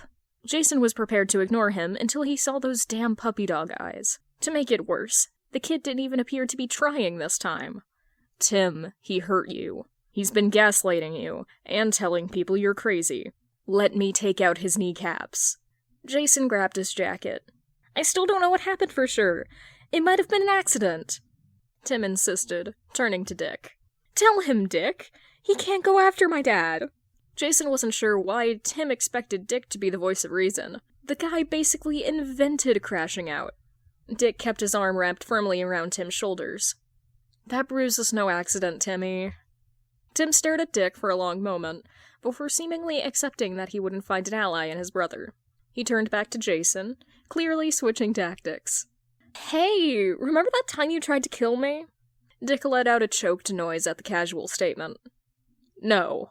Jason shook his head. This damn kid. No way, baby bird. You don't get to use that again. Jason, please don't re-traumatize me by attacking my dad when I'm just starting to feel safe around you. Bright blue eyes bore into Jason's soul. Jason took in Tim's tense posture and clenched fists, paired with the puppy dog eyes. He groaned loudly. Fuck, fine. Jason caved way too easy. God, this older brother thing was bullshit. Still, it was worth it when he saw the kid relax. As much as Jason wanted to take out his anger on the appropriate party, a part of him recognized that Tim needed him more. So, now that murder is off the table, was that disappointment in Dick's tone? Interesting. We need to come up with a plan to keep you safe, Timmy. Can't I just try to talk things out with my dad? He said he was trying to catch me, and even if it was on purpose, I'm Robin. I can handle him. Tim sent them both a pleading look. Not a chance, baby bird. Jason shot him down immediately. Doesn't matter if you can handle it. No one accidentally dislocates their son's arm. You aren't going back there. Dick ran long fingers through Tim's hair, the gesture softening the boy's frustrated expression. Tim, there's an obvious solution. You come back to the manor. No, we don't need to bother Bruce. Tim shook his head, a slightly panicked expression on his face. If I can't go home, I'll just stay with my uncle. Dick and Jason both looked at him in confusion. Tim, you don't have an uncle, Jason said slowly. His stalking detective work would have turned that up by now. Tim held up his chin stubbornly. I could have an uncle. You could, but you don't, Jason responded. Give me 10 minutes and a computer, and Eddie Drake will be ready to launch. I've had him on backup for years. I just need to hire an actor. This fucking kid. Okay, we don't have to unpack all of that, but no, Tim, a fake uncle is not what we are doing. Dick shook his head at Tim's ridiculous plan. I can call Bruce and get Alfred to set up your old room. Actually, I'm pretty sure the room is still set up. Tim slumped down in his seat. I really don't want to put Bruce in that position. Jason raised an eyebrow. What the hell do you mean, replacement? Bruce loves snatching up sob stories. I bet he's had your adoption papers drawn up since the day you put on the tights. Actually, I added pants to the Robin suit. Tim corrected. Whatever, way to brag, kid. And Bruce doesn't feel that way about me. Both Dick and Jason look at Tim incredulously. Tim, what are you talking about? Dick asked. Bruce loves you. He was literally your foster dad for 6 months. Now it was Tim's turn to look confused. No? That was just so I could keep being Robin. It was a professional arrangement. I'm not like family. Jason was going to kill Bruce. 3 kids in, and he was still screwing it up. Dick looked shattered. Timmy, no! You're family. You're my baby brother. You know that, right? Tim still looked confused, but a spark of something hopeful was showing in his eyes. What? Tim, you're my brother. I take you train surfing. We get ice cream after patrol. I help you with your homework. Hell, you've spent weekends at my apartment. Dick had tears in his eyes, which was making Jason a bit uncomfortable. He wasn't sure he was up for another crying brother. Those are things I do with my brothers! Fuck. Now Tim looked like he was gonna cry again. Just as Jason was shoring up to deal with yet another round of emotions, Tim jumped into Dick's arms, hugging him tightly. Do you really mean that? Tim's voice was muffled by Dick's chest. Of course! You and Jason are my baby brothers. You're both stuck with me, Dick responded, running his hand through Tim's hair. Tim seemed to melt into the feeling. Jason cleared his throat roughly, trying to pretend Dick's words weren't getting to him as well. When Bruce first adopted Jason, Dick had wanted nothing to do with him. They didn't start to build a brotherly relationship until right before Jason died. The rejection had stuck with Jason. It was amplified when he got back to learn Dick had replaced him with a new little brother, after not even bothering to go to his funeral. Now, Dick was calling Jason his little brother, putting him into the same category as Tim Drake, who was clearly loved. The temptation to shove all that down was strong, but Jason could face his feelings for a minute, for the sake of the kid. Same here, Timbo. I'm not going anywhere. So, will you come home? Dick asked Tim, after he had a few minutes to compose himself again. They were all gonna need a shit ton of electrolytes after this sob fest. Tim pulled back. What about Jason? What about me, kid? Jason asked, confused. If I go stay at the manor, will you come too? Tim asked, looking up at him. Jason spluttered, shaking his head. No. Sorry, kiddo, but hell no. Bruce and I can barely exist in the same city, let alone under the same roof. Tim opened his mouth to reply. And if you try and guilt-trip me one more time, I'm telling Alfred you'd rather make up a fake uncle than live with him. Tim gasped, looking betrayed, and more than a little panicked. You wouldn't! I would. Jason replied solemnly. Seriously, kid, it wouldn't work. Bruce would tell you the same thing. A small part of him wished it would work. Jason hit that part with a sledgehammer. Dick gave Jason a long, considering look. Hold on, Tim. Don't give up your leverage yet. He leaned over, whispering in Tim's ear. Jason narrowed his eyes in suspicion. Tim nodded, then turned to Jason, puppy dog eyes firmly in place again. I know you don't want to come live at the manor, Jason, and I support that, but will you please come to Sunday dinners? I know Alfred misses you. Jason glared down at the twerp. The kid's eyes watered. Jason glared harder. Tim's lip wobbled. Fuck, fine. Fine, I'll come to one dinner. Jason huffed, throwing his hands up. 1 per month? Dick jumped in, adding his own puppy dog eyes. Jason knew Dick was trying to distract Tim from his dad. But this was cruel. Jason was a crime lord. He was a seasoned killer. He was the infamous Red Hood. And, apparently, he was a sucker. 1 per month, he sighed. But I'm doing this for Alfred, not for you. And if a small part of Jason was doing it for himself, well, then shut the fuck up. Dick and Tim cheered, high-fiving. Dick pulled Jason into an octopus hug, ignoring the squawk of protest. Tim giggled at the ridiculous noise, which made it slightly worth it. After a minute of Jason trying to escape his freakishly strong brother, Dick finally released him. Alright, you guys figure out something for breakfast. I'll go call Bruce. Dick grabbed his phone and headed towards the bedroom. Jason brought Tim to the kitchen, stating that now was the perfect time for another cooking lesson. Tim knew Jason was trying to distract him, but he was grateful enough not to comment. Okay, Tamantha, today's goal is an omelet. There wasn't much Tim could do with a bad arm. Jason tasked him with laying out the ingredients and washing the vegetables. Tim used the silence to plan out exactly what he would say to Bruce. If Bruce was going to find out, Tim needed to get this right. Dick walked in as they were plating the first omelet. He scooped it up immediately, dodging Jason's attempts to stop him as he dug in. That wasn't for you, asshole. Bruce will be here in an hour, Dick said around a mouthful of egg. Tim snorted as Jason let out an annoyed huff. He tried to ignore the kernel of fear in his stomach. Tim wasn't sure what he was doing right now. Moving out seemed like a drastic step. The thought of his dad begging him not to leave a few nights ago kept replaying in his head, causing a weight to build in his chest. Still, Tim couldn't help the wave of relief when Dick and Jason said they would take care of things.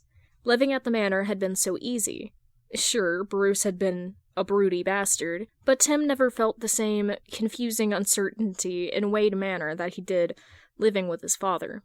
And Bruce had come a long way since Tim's early Robin days. Tim wasn't afraid to say that the Batman who trained him had been a real piece of shit. Jason's death had broken something in the man, leaving behind a drunken, brooding, angry mess. These days, Bruce could still brood like no other, but Tim had watched the anger fade and a kinder side of him emerge, with time and healing. As the two got used to one another, Bruce had softened considerably. When Tim moved into the manor, Bruce had started being even more attentive. Tim's mentor would ask him about school, friends, and his hobbies. He asked to see Tim's photographs, something his parents had never done, and once even took him to see a photography exhibit at the museum. The Riddler had interrupted the day by attacking the museum, so Bruce had rescheduled a private tour. Tim knew he was just trying to be a good guardian, that Tim wasn't really his son, but it was more positive attention than any adult had given Tim before in his life. Was it really that wrong for Tim to want more of that, even if it made him selfish? Dick and Jason had implied that Bruce saw him as family. Maybe they were right. Jason set down a plate in front of Tim, pulling him out of his reverie. "Eat up, baby bird." "Thanks, Jay." Tim balanced the plate in his hand and carried it over to the coffee table. Dick and Jason joined him, as Jason turned on some period piece on the TV. Tim feigned polite interest as Jason went on an impassioned rant about why the male love interest was the perfect man. Dick threw in his 2 cents periodically, with comments that seemed to be designed to piss Jason off more than reflect an actual opinion. Before Tim knew it, an hour had passed, and there was a knock at the door. The calm that had settled over him shattered, replaced by icy dread. Jason stood immediately and retreated to his bedroom to avoid his father, as Dick rose to answer the door. Bruce swept in as soon as the door opened, scanning his eldest before turning his eyes on Tim. "Tim, what happened? Bruce said you needed me." Bruce walked over, taking in Tim once again. Restrained arm, bandaged hand, and cut cheek. "Are you okay?" He took a seat on the couch. Tim took a deep breath, trying to calm his racing heart, as he mentally reviewed the speech he had planned. "What did Dick tell you exactly?" Bruce frowned. "He said you stayed the night with Jason, and had fought with your father. He wouldn't tell me anything else." Bruce's tone was neutral, but Tim knew him well enough to tell he was frustrated with the lack of information. Dick had made himself busy with the dishes in the kitchen, but remained within earshot. Tim nodded, appreciating that Dick would let Tim explain things on his own terms. He channeled his mother's teachings, allowing a wave of cool calm to fall over him as he tucked his panic away. "All right, then. So, Bruce, Jason and Dick feel it's best if I move out of my father's house. I am inclined to agree. I understand that you took me in previously so that I could remain Robin. However, I want you to know that you are under no obligation to do so again. I have several backup plans in place that would allow me to leave home while still maintaining my vigilante status. Please do not feel that you need to take me in out of a misplaced sense of guilt or responsibility." There, succinct, professional, without any unfair pressure on Bruce or unnecessary details. Tim was rather proud of himself. Bruce stared at him dumbfounded, as Dick facepalmed in the kitchen. Jason threw open his bedroom door and stormed out, causing Tim to jump. "Jesus, kid, what the hell was that?" He turned to face Bruce. "Listen, asshole, Tim's dad is an abusive piece of shit, and the kid doesn't know you consider him family already, so he won't admit he wants to come live with you again. Fix it." Jason placed his hands on his hips, glaring at Bruce. "Well, there goes all Tim's hard work." Bruce stared at Jason for a long moment before turning back to Tim. "Is that true? You want to live the manor?" Tim nodded sheepishly, cheeks flushed red. He was glad Bruce had focused on that part and not the abusive piece of shit part. "I mean, if that's okay with you?" "Like I said, you don't—" Tim cut off with a squeak, as Bruce pulled him into a hug, cradling the back of his head. Tim was pretty sure he had been hugged more in the past 2 weeks than he usually was in a year. Tim, sweetheart, I would love for you to move back home. Alfred already has your bedroom ready. And shit, Tim was tearing up again. He deserved an award for all this emotional expression, and maybe some Pedialyte. Really? Tim asked, voice small. Of course. Now, tell me what happened with your dad. Bruce sat back. Tim wiped his eyes, considering what to say.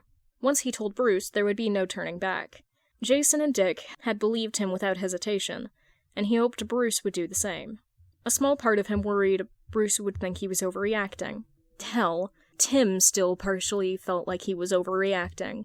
But if he didn't tell Bruce, Dick or Jason would, and he wasn't ready to hear how they would portray things. Tim tried to present the facts like he would in a mission report, keeping things cold and clinical, and uncomplicated. He explained slowly, with occasional interjections from Jason and Dick, who apparently thought he was sugarcoating things. Bruce listened attentively, the entire time, not showing any reaction beyond the occasional clenched jaw or intake of breath. As soon as Tim finished his story, Bruce whipped out his phone.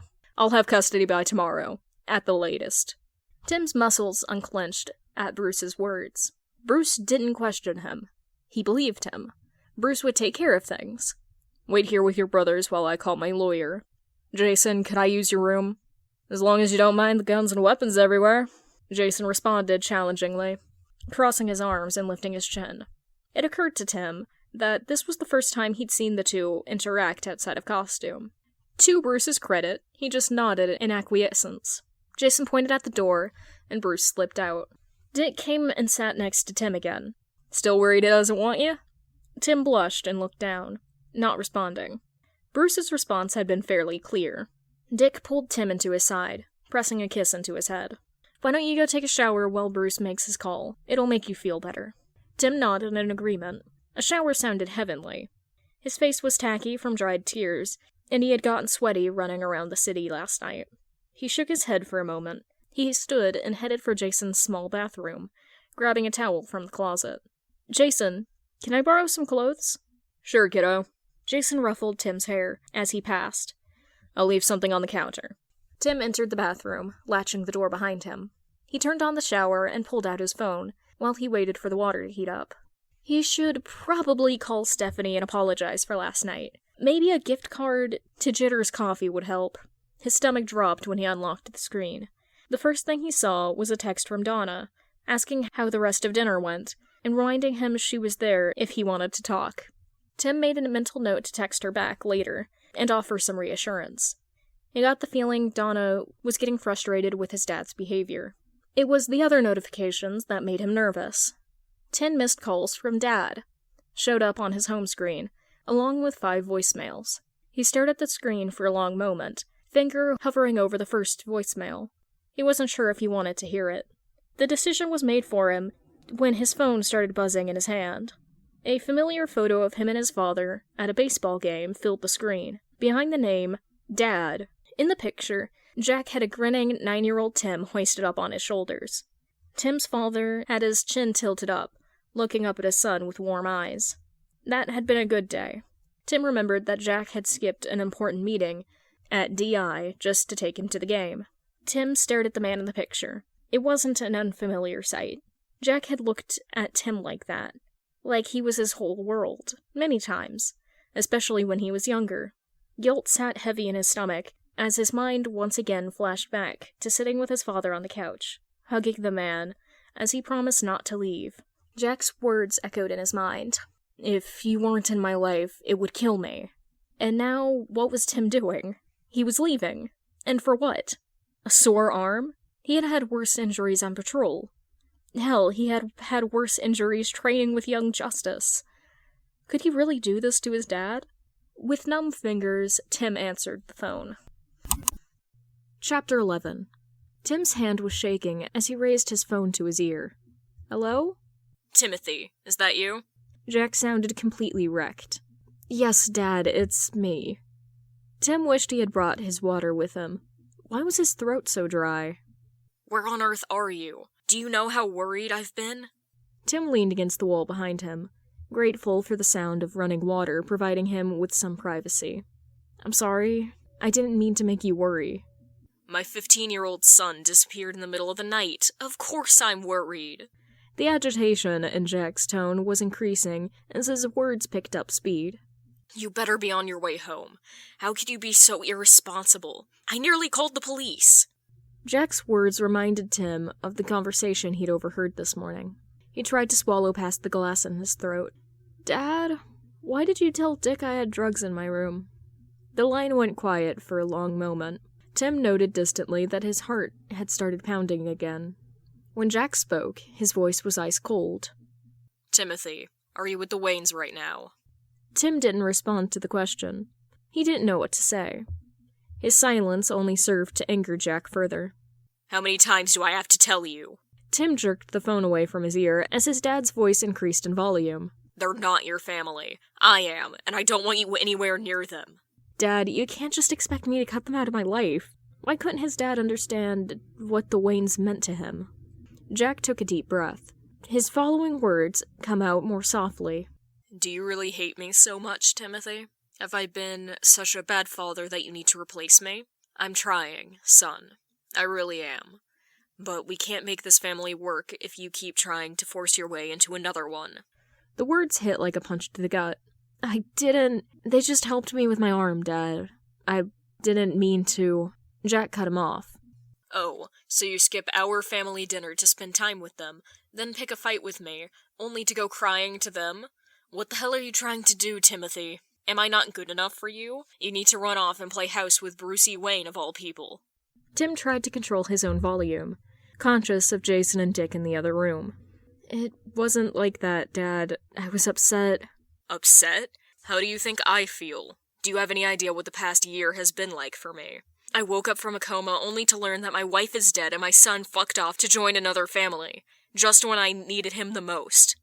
Tim slid down to the floor, knees pulled close to his chest, as he tried to come up with a response. His brain was moving too slow to find the words he needed, so he fell back on what he knew. I'm sorry. Sorry? Sorry for what? Jack scoffed. Sorry for running away? Sorry for treating me like dirt? Sorry for replacing me with Bruce Wayne? Tim didn't know what he was sorry for. He was mostly just sorry that he answered the phone. He just wanted this conversation to end. He was so tired. If your mother could see you now, she would be rolling in her grave. After everything we sacrificed for you, you try to run off and force your way into another family. I can't believe my own son is abandoning me. Tim's eyes were burning. What would his mother think? Just get home, Timothy. We can talk about this more in person. Tim winced, knowing how his response would be received. I can't come home, Dad. Can't? Jack asked incredulously. What, did your legs stop working? No, but Dick and Bruce... Tim was cut off by a wordless yell from his father, paired with the sound of shattering glass. I'm sick and tired of hearing that man's name. Do you think he cares about you, Timothy? Do you think either of them do? You're a charity case to them. Soon they'll see what a horrible son you are, and they won't want you around. That isn't true, Tim whispered back. It couldn't be true. Of course it is. Bruce Wayne already has a son. Why the hell would he want you? You're nothing but a waste of space, and if he doesn't know that yet, he will soon. Tim flinched at the words. His father kept ranting, throwing insults his way, but Tim stopped listening. He had heard it all before. He felt the phone slip from his fingers and land on the rug with a soft thud. As soon as the bathroom door shut, Dick stood and grabbed his keys. I'm gonna go get Tim's stuff from his dad's house. Jason moved to grab his helmet. I'll come with you. Dick shook his head. Absolutely not. Tim doesn't want his dad dead, and you won't be able to resist if you see him. Plus, if Tim comes out and we're both gone, he'll panic. Jason huffed in irritation. Oh, like you didn't plan on killing him. I'll have you know, I've been taking anger management courses. Bullshit, Jason thought. I'll go through Tim's window. He won't even know I'm there. Jason absolutely did not pout. You just want to get to him first. Perks of being the oldest, Dick responded breezily. Now, are you really going to leave Tim alone with Bruce? In your apartment? Damn. Dick had him there. Just go, Dickface. Dick shot him a cheeky salute before leaving. Jason waited a few minutes before knocking on the bathroom door, holding a soft red hoodie that Tim had borrowed in the past, along with a pair of shorts that might fit the kid. Hey, Timbo, I brought you some clothes. Jason listened for a response, but heard nothing beyond the sound of running water. He waited a beat before knocking again. Tim, I brought that hoodie you keep trying to steal. Can I leave it on the counter? Still no response. Jason started to get a bit nervous. Tim hadn't hit his head last night, had he? Jason should have checked. Speak now or forever hold your peace, buddy. I'm opening the door. He gave it another moment before cautiously cracking the door open. Quiet sniffling met his ears. The door opened about halfway before bumping into something. Jason looked down and saw Tim sitting against the wall, knees pulled in and face tucked into his crossed arms. Tim? Jason reached over and shut off the shower before bending down onto one knee, worry churning in his gut. He reached out and placed a hand on the kid's shoulder. As his weight shifted, his knee bumped into something. He looked down and saw Tim's phone. The screen lit up with an active call. Jason picked up the phone and held it to his ear.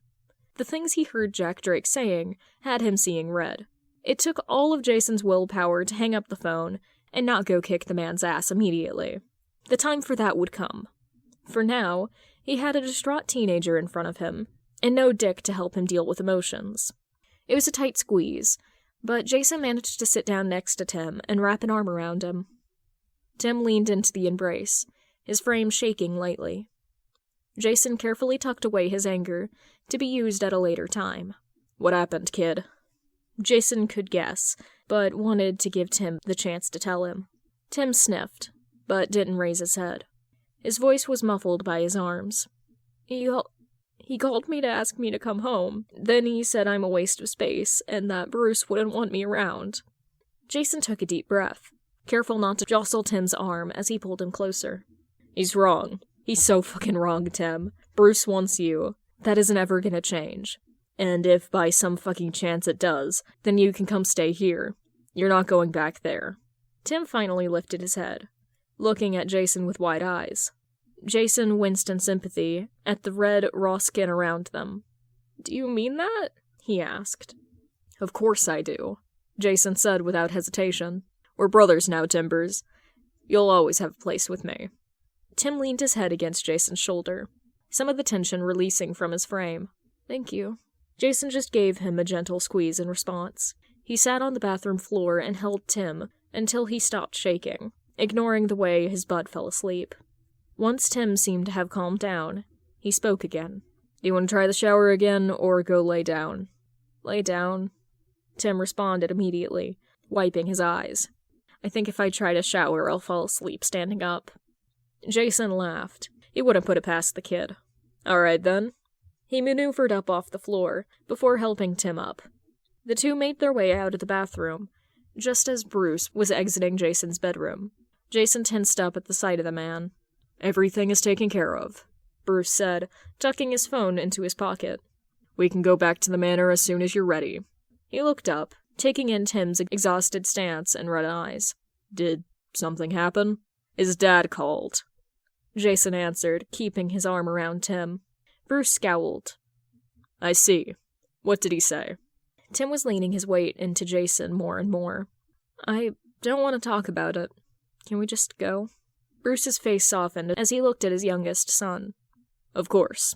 Jason, are you coming? No, I have some business to take care of. As much as Jason wanted to be there for Tim, the phone call paired with the close proximity to Bruce had his anger boiling just below the surface.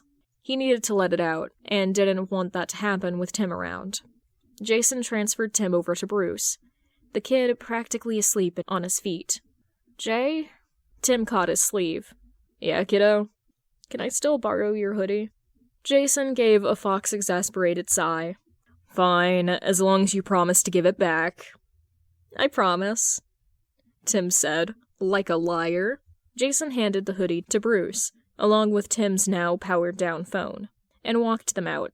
He watched Bruce fuss over Tim as he got him settled into his car. going as far as to buckle the kid in. Bruce closed the passenger door and turned to Jason. Jason tensed up under the man's gaze. "Thank you for taking care of him, Jason." Bruce looked at him steadily. Jason looked down, scuffing his shoe against the pavement. "Yeah, whatever. I didn't do it for you." "I know," Bruce responded evenly. "You're a good brother, and I want you to know there is still a place for you in this family, if you want it." Jason bit down his immediate response that Bruce had filled that replacement before his body was even cold. He knew that that wasn't what happened now, but still. "I don't know if I'm ready for that, Bruce." Bruce stared at him with sad eyes for a long moment, before nodding. "When you're ready, then." The man walked around and climbed into his car, driving off a minute later. Jason stood out on the sidewalk for a few minutes, Bruce's words echoing in his head, before he headed inside to grab his gear. Red Hood had a visit to make. It was concerningly easy for Dick to sneak into Tim's bedroom. The window wasn't even locked, which made sense if Tim had used it to leave the night before. Dick chose to avoid the front door. He knew that if he saw Jack Drake, he wouldn't be able to control his temper, regardless of what he said to Jason. Tim's bedroom with his dad was nothing like his room at the manor. His bedroom at the manor was the definition of organized chaos. Alfred helped maintain all of the rooms in the parts of the building that were in use, including the bedrooms in the family wing. But he knew better to mess with Tim's self-proclaimed system. Tim always had dirty clothes scattered across the floor and his bed, while papers and post-it notes littered every available surface. Photos of his friends in the Wayne family hung on the walls, along with Tim's own pictures of the Gotham skyline. There were no pictures of the bats themselves. Those were kept in the cave, where Alfred had insisted on framing a few of his favorites.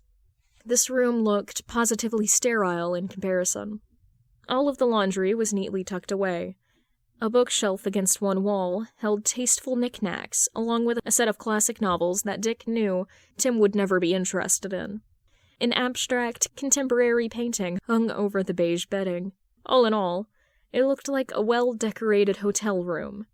The only personal touches were Tim's camera, which sat on a bookshelf, and a single family photo on his nightstand.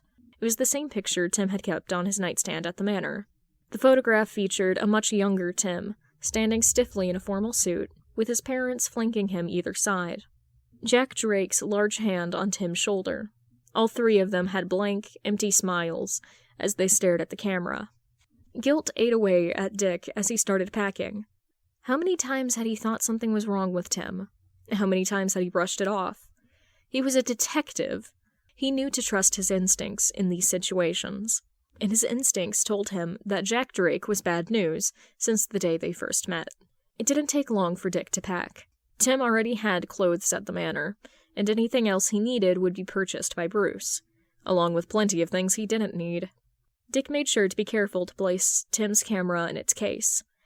He grabbed Tim's backpack and suitcase from his closet and began filling it with whatever fit. Dick was zipping the suitcase closed when he heard a loud bang downstairs, followed by the sound of Jack Drake yelling. He dropped the bag and ran out of the room, rushing down the stairs, just in time to see the Red Hood shoot Jack in the knee. Dick should probably stop him, right? Too bad, Dick Grayson was a civilian with no combat skills and no hope of beating the Red Hood. Dick leaned against the wall of the stairwell to watch the show. Jack was cursing and clutching at his knee, trying to stem the flow of blood as Hood strolled towards him, gun raised. "Stop! I have money!" The man held out one bloody hand, as if to hold Hood off.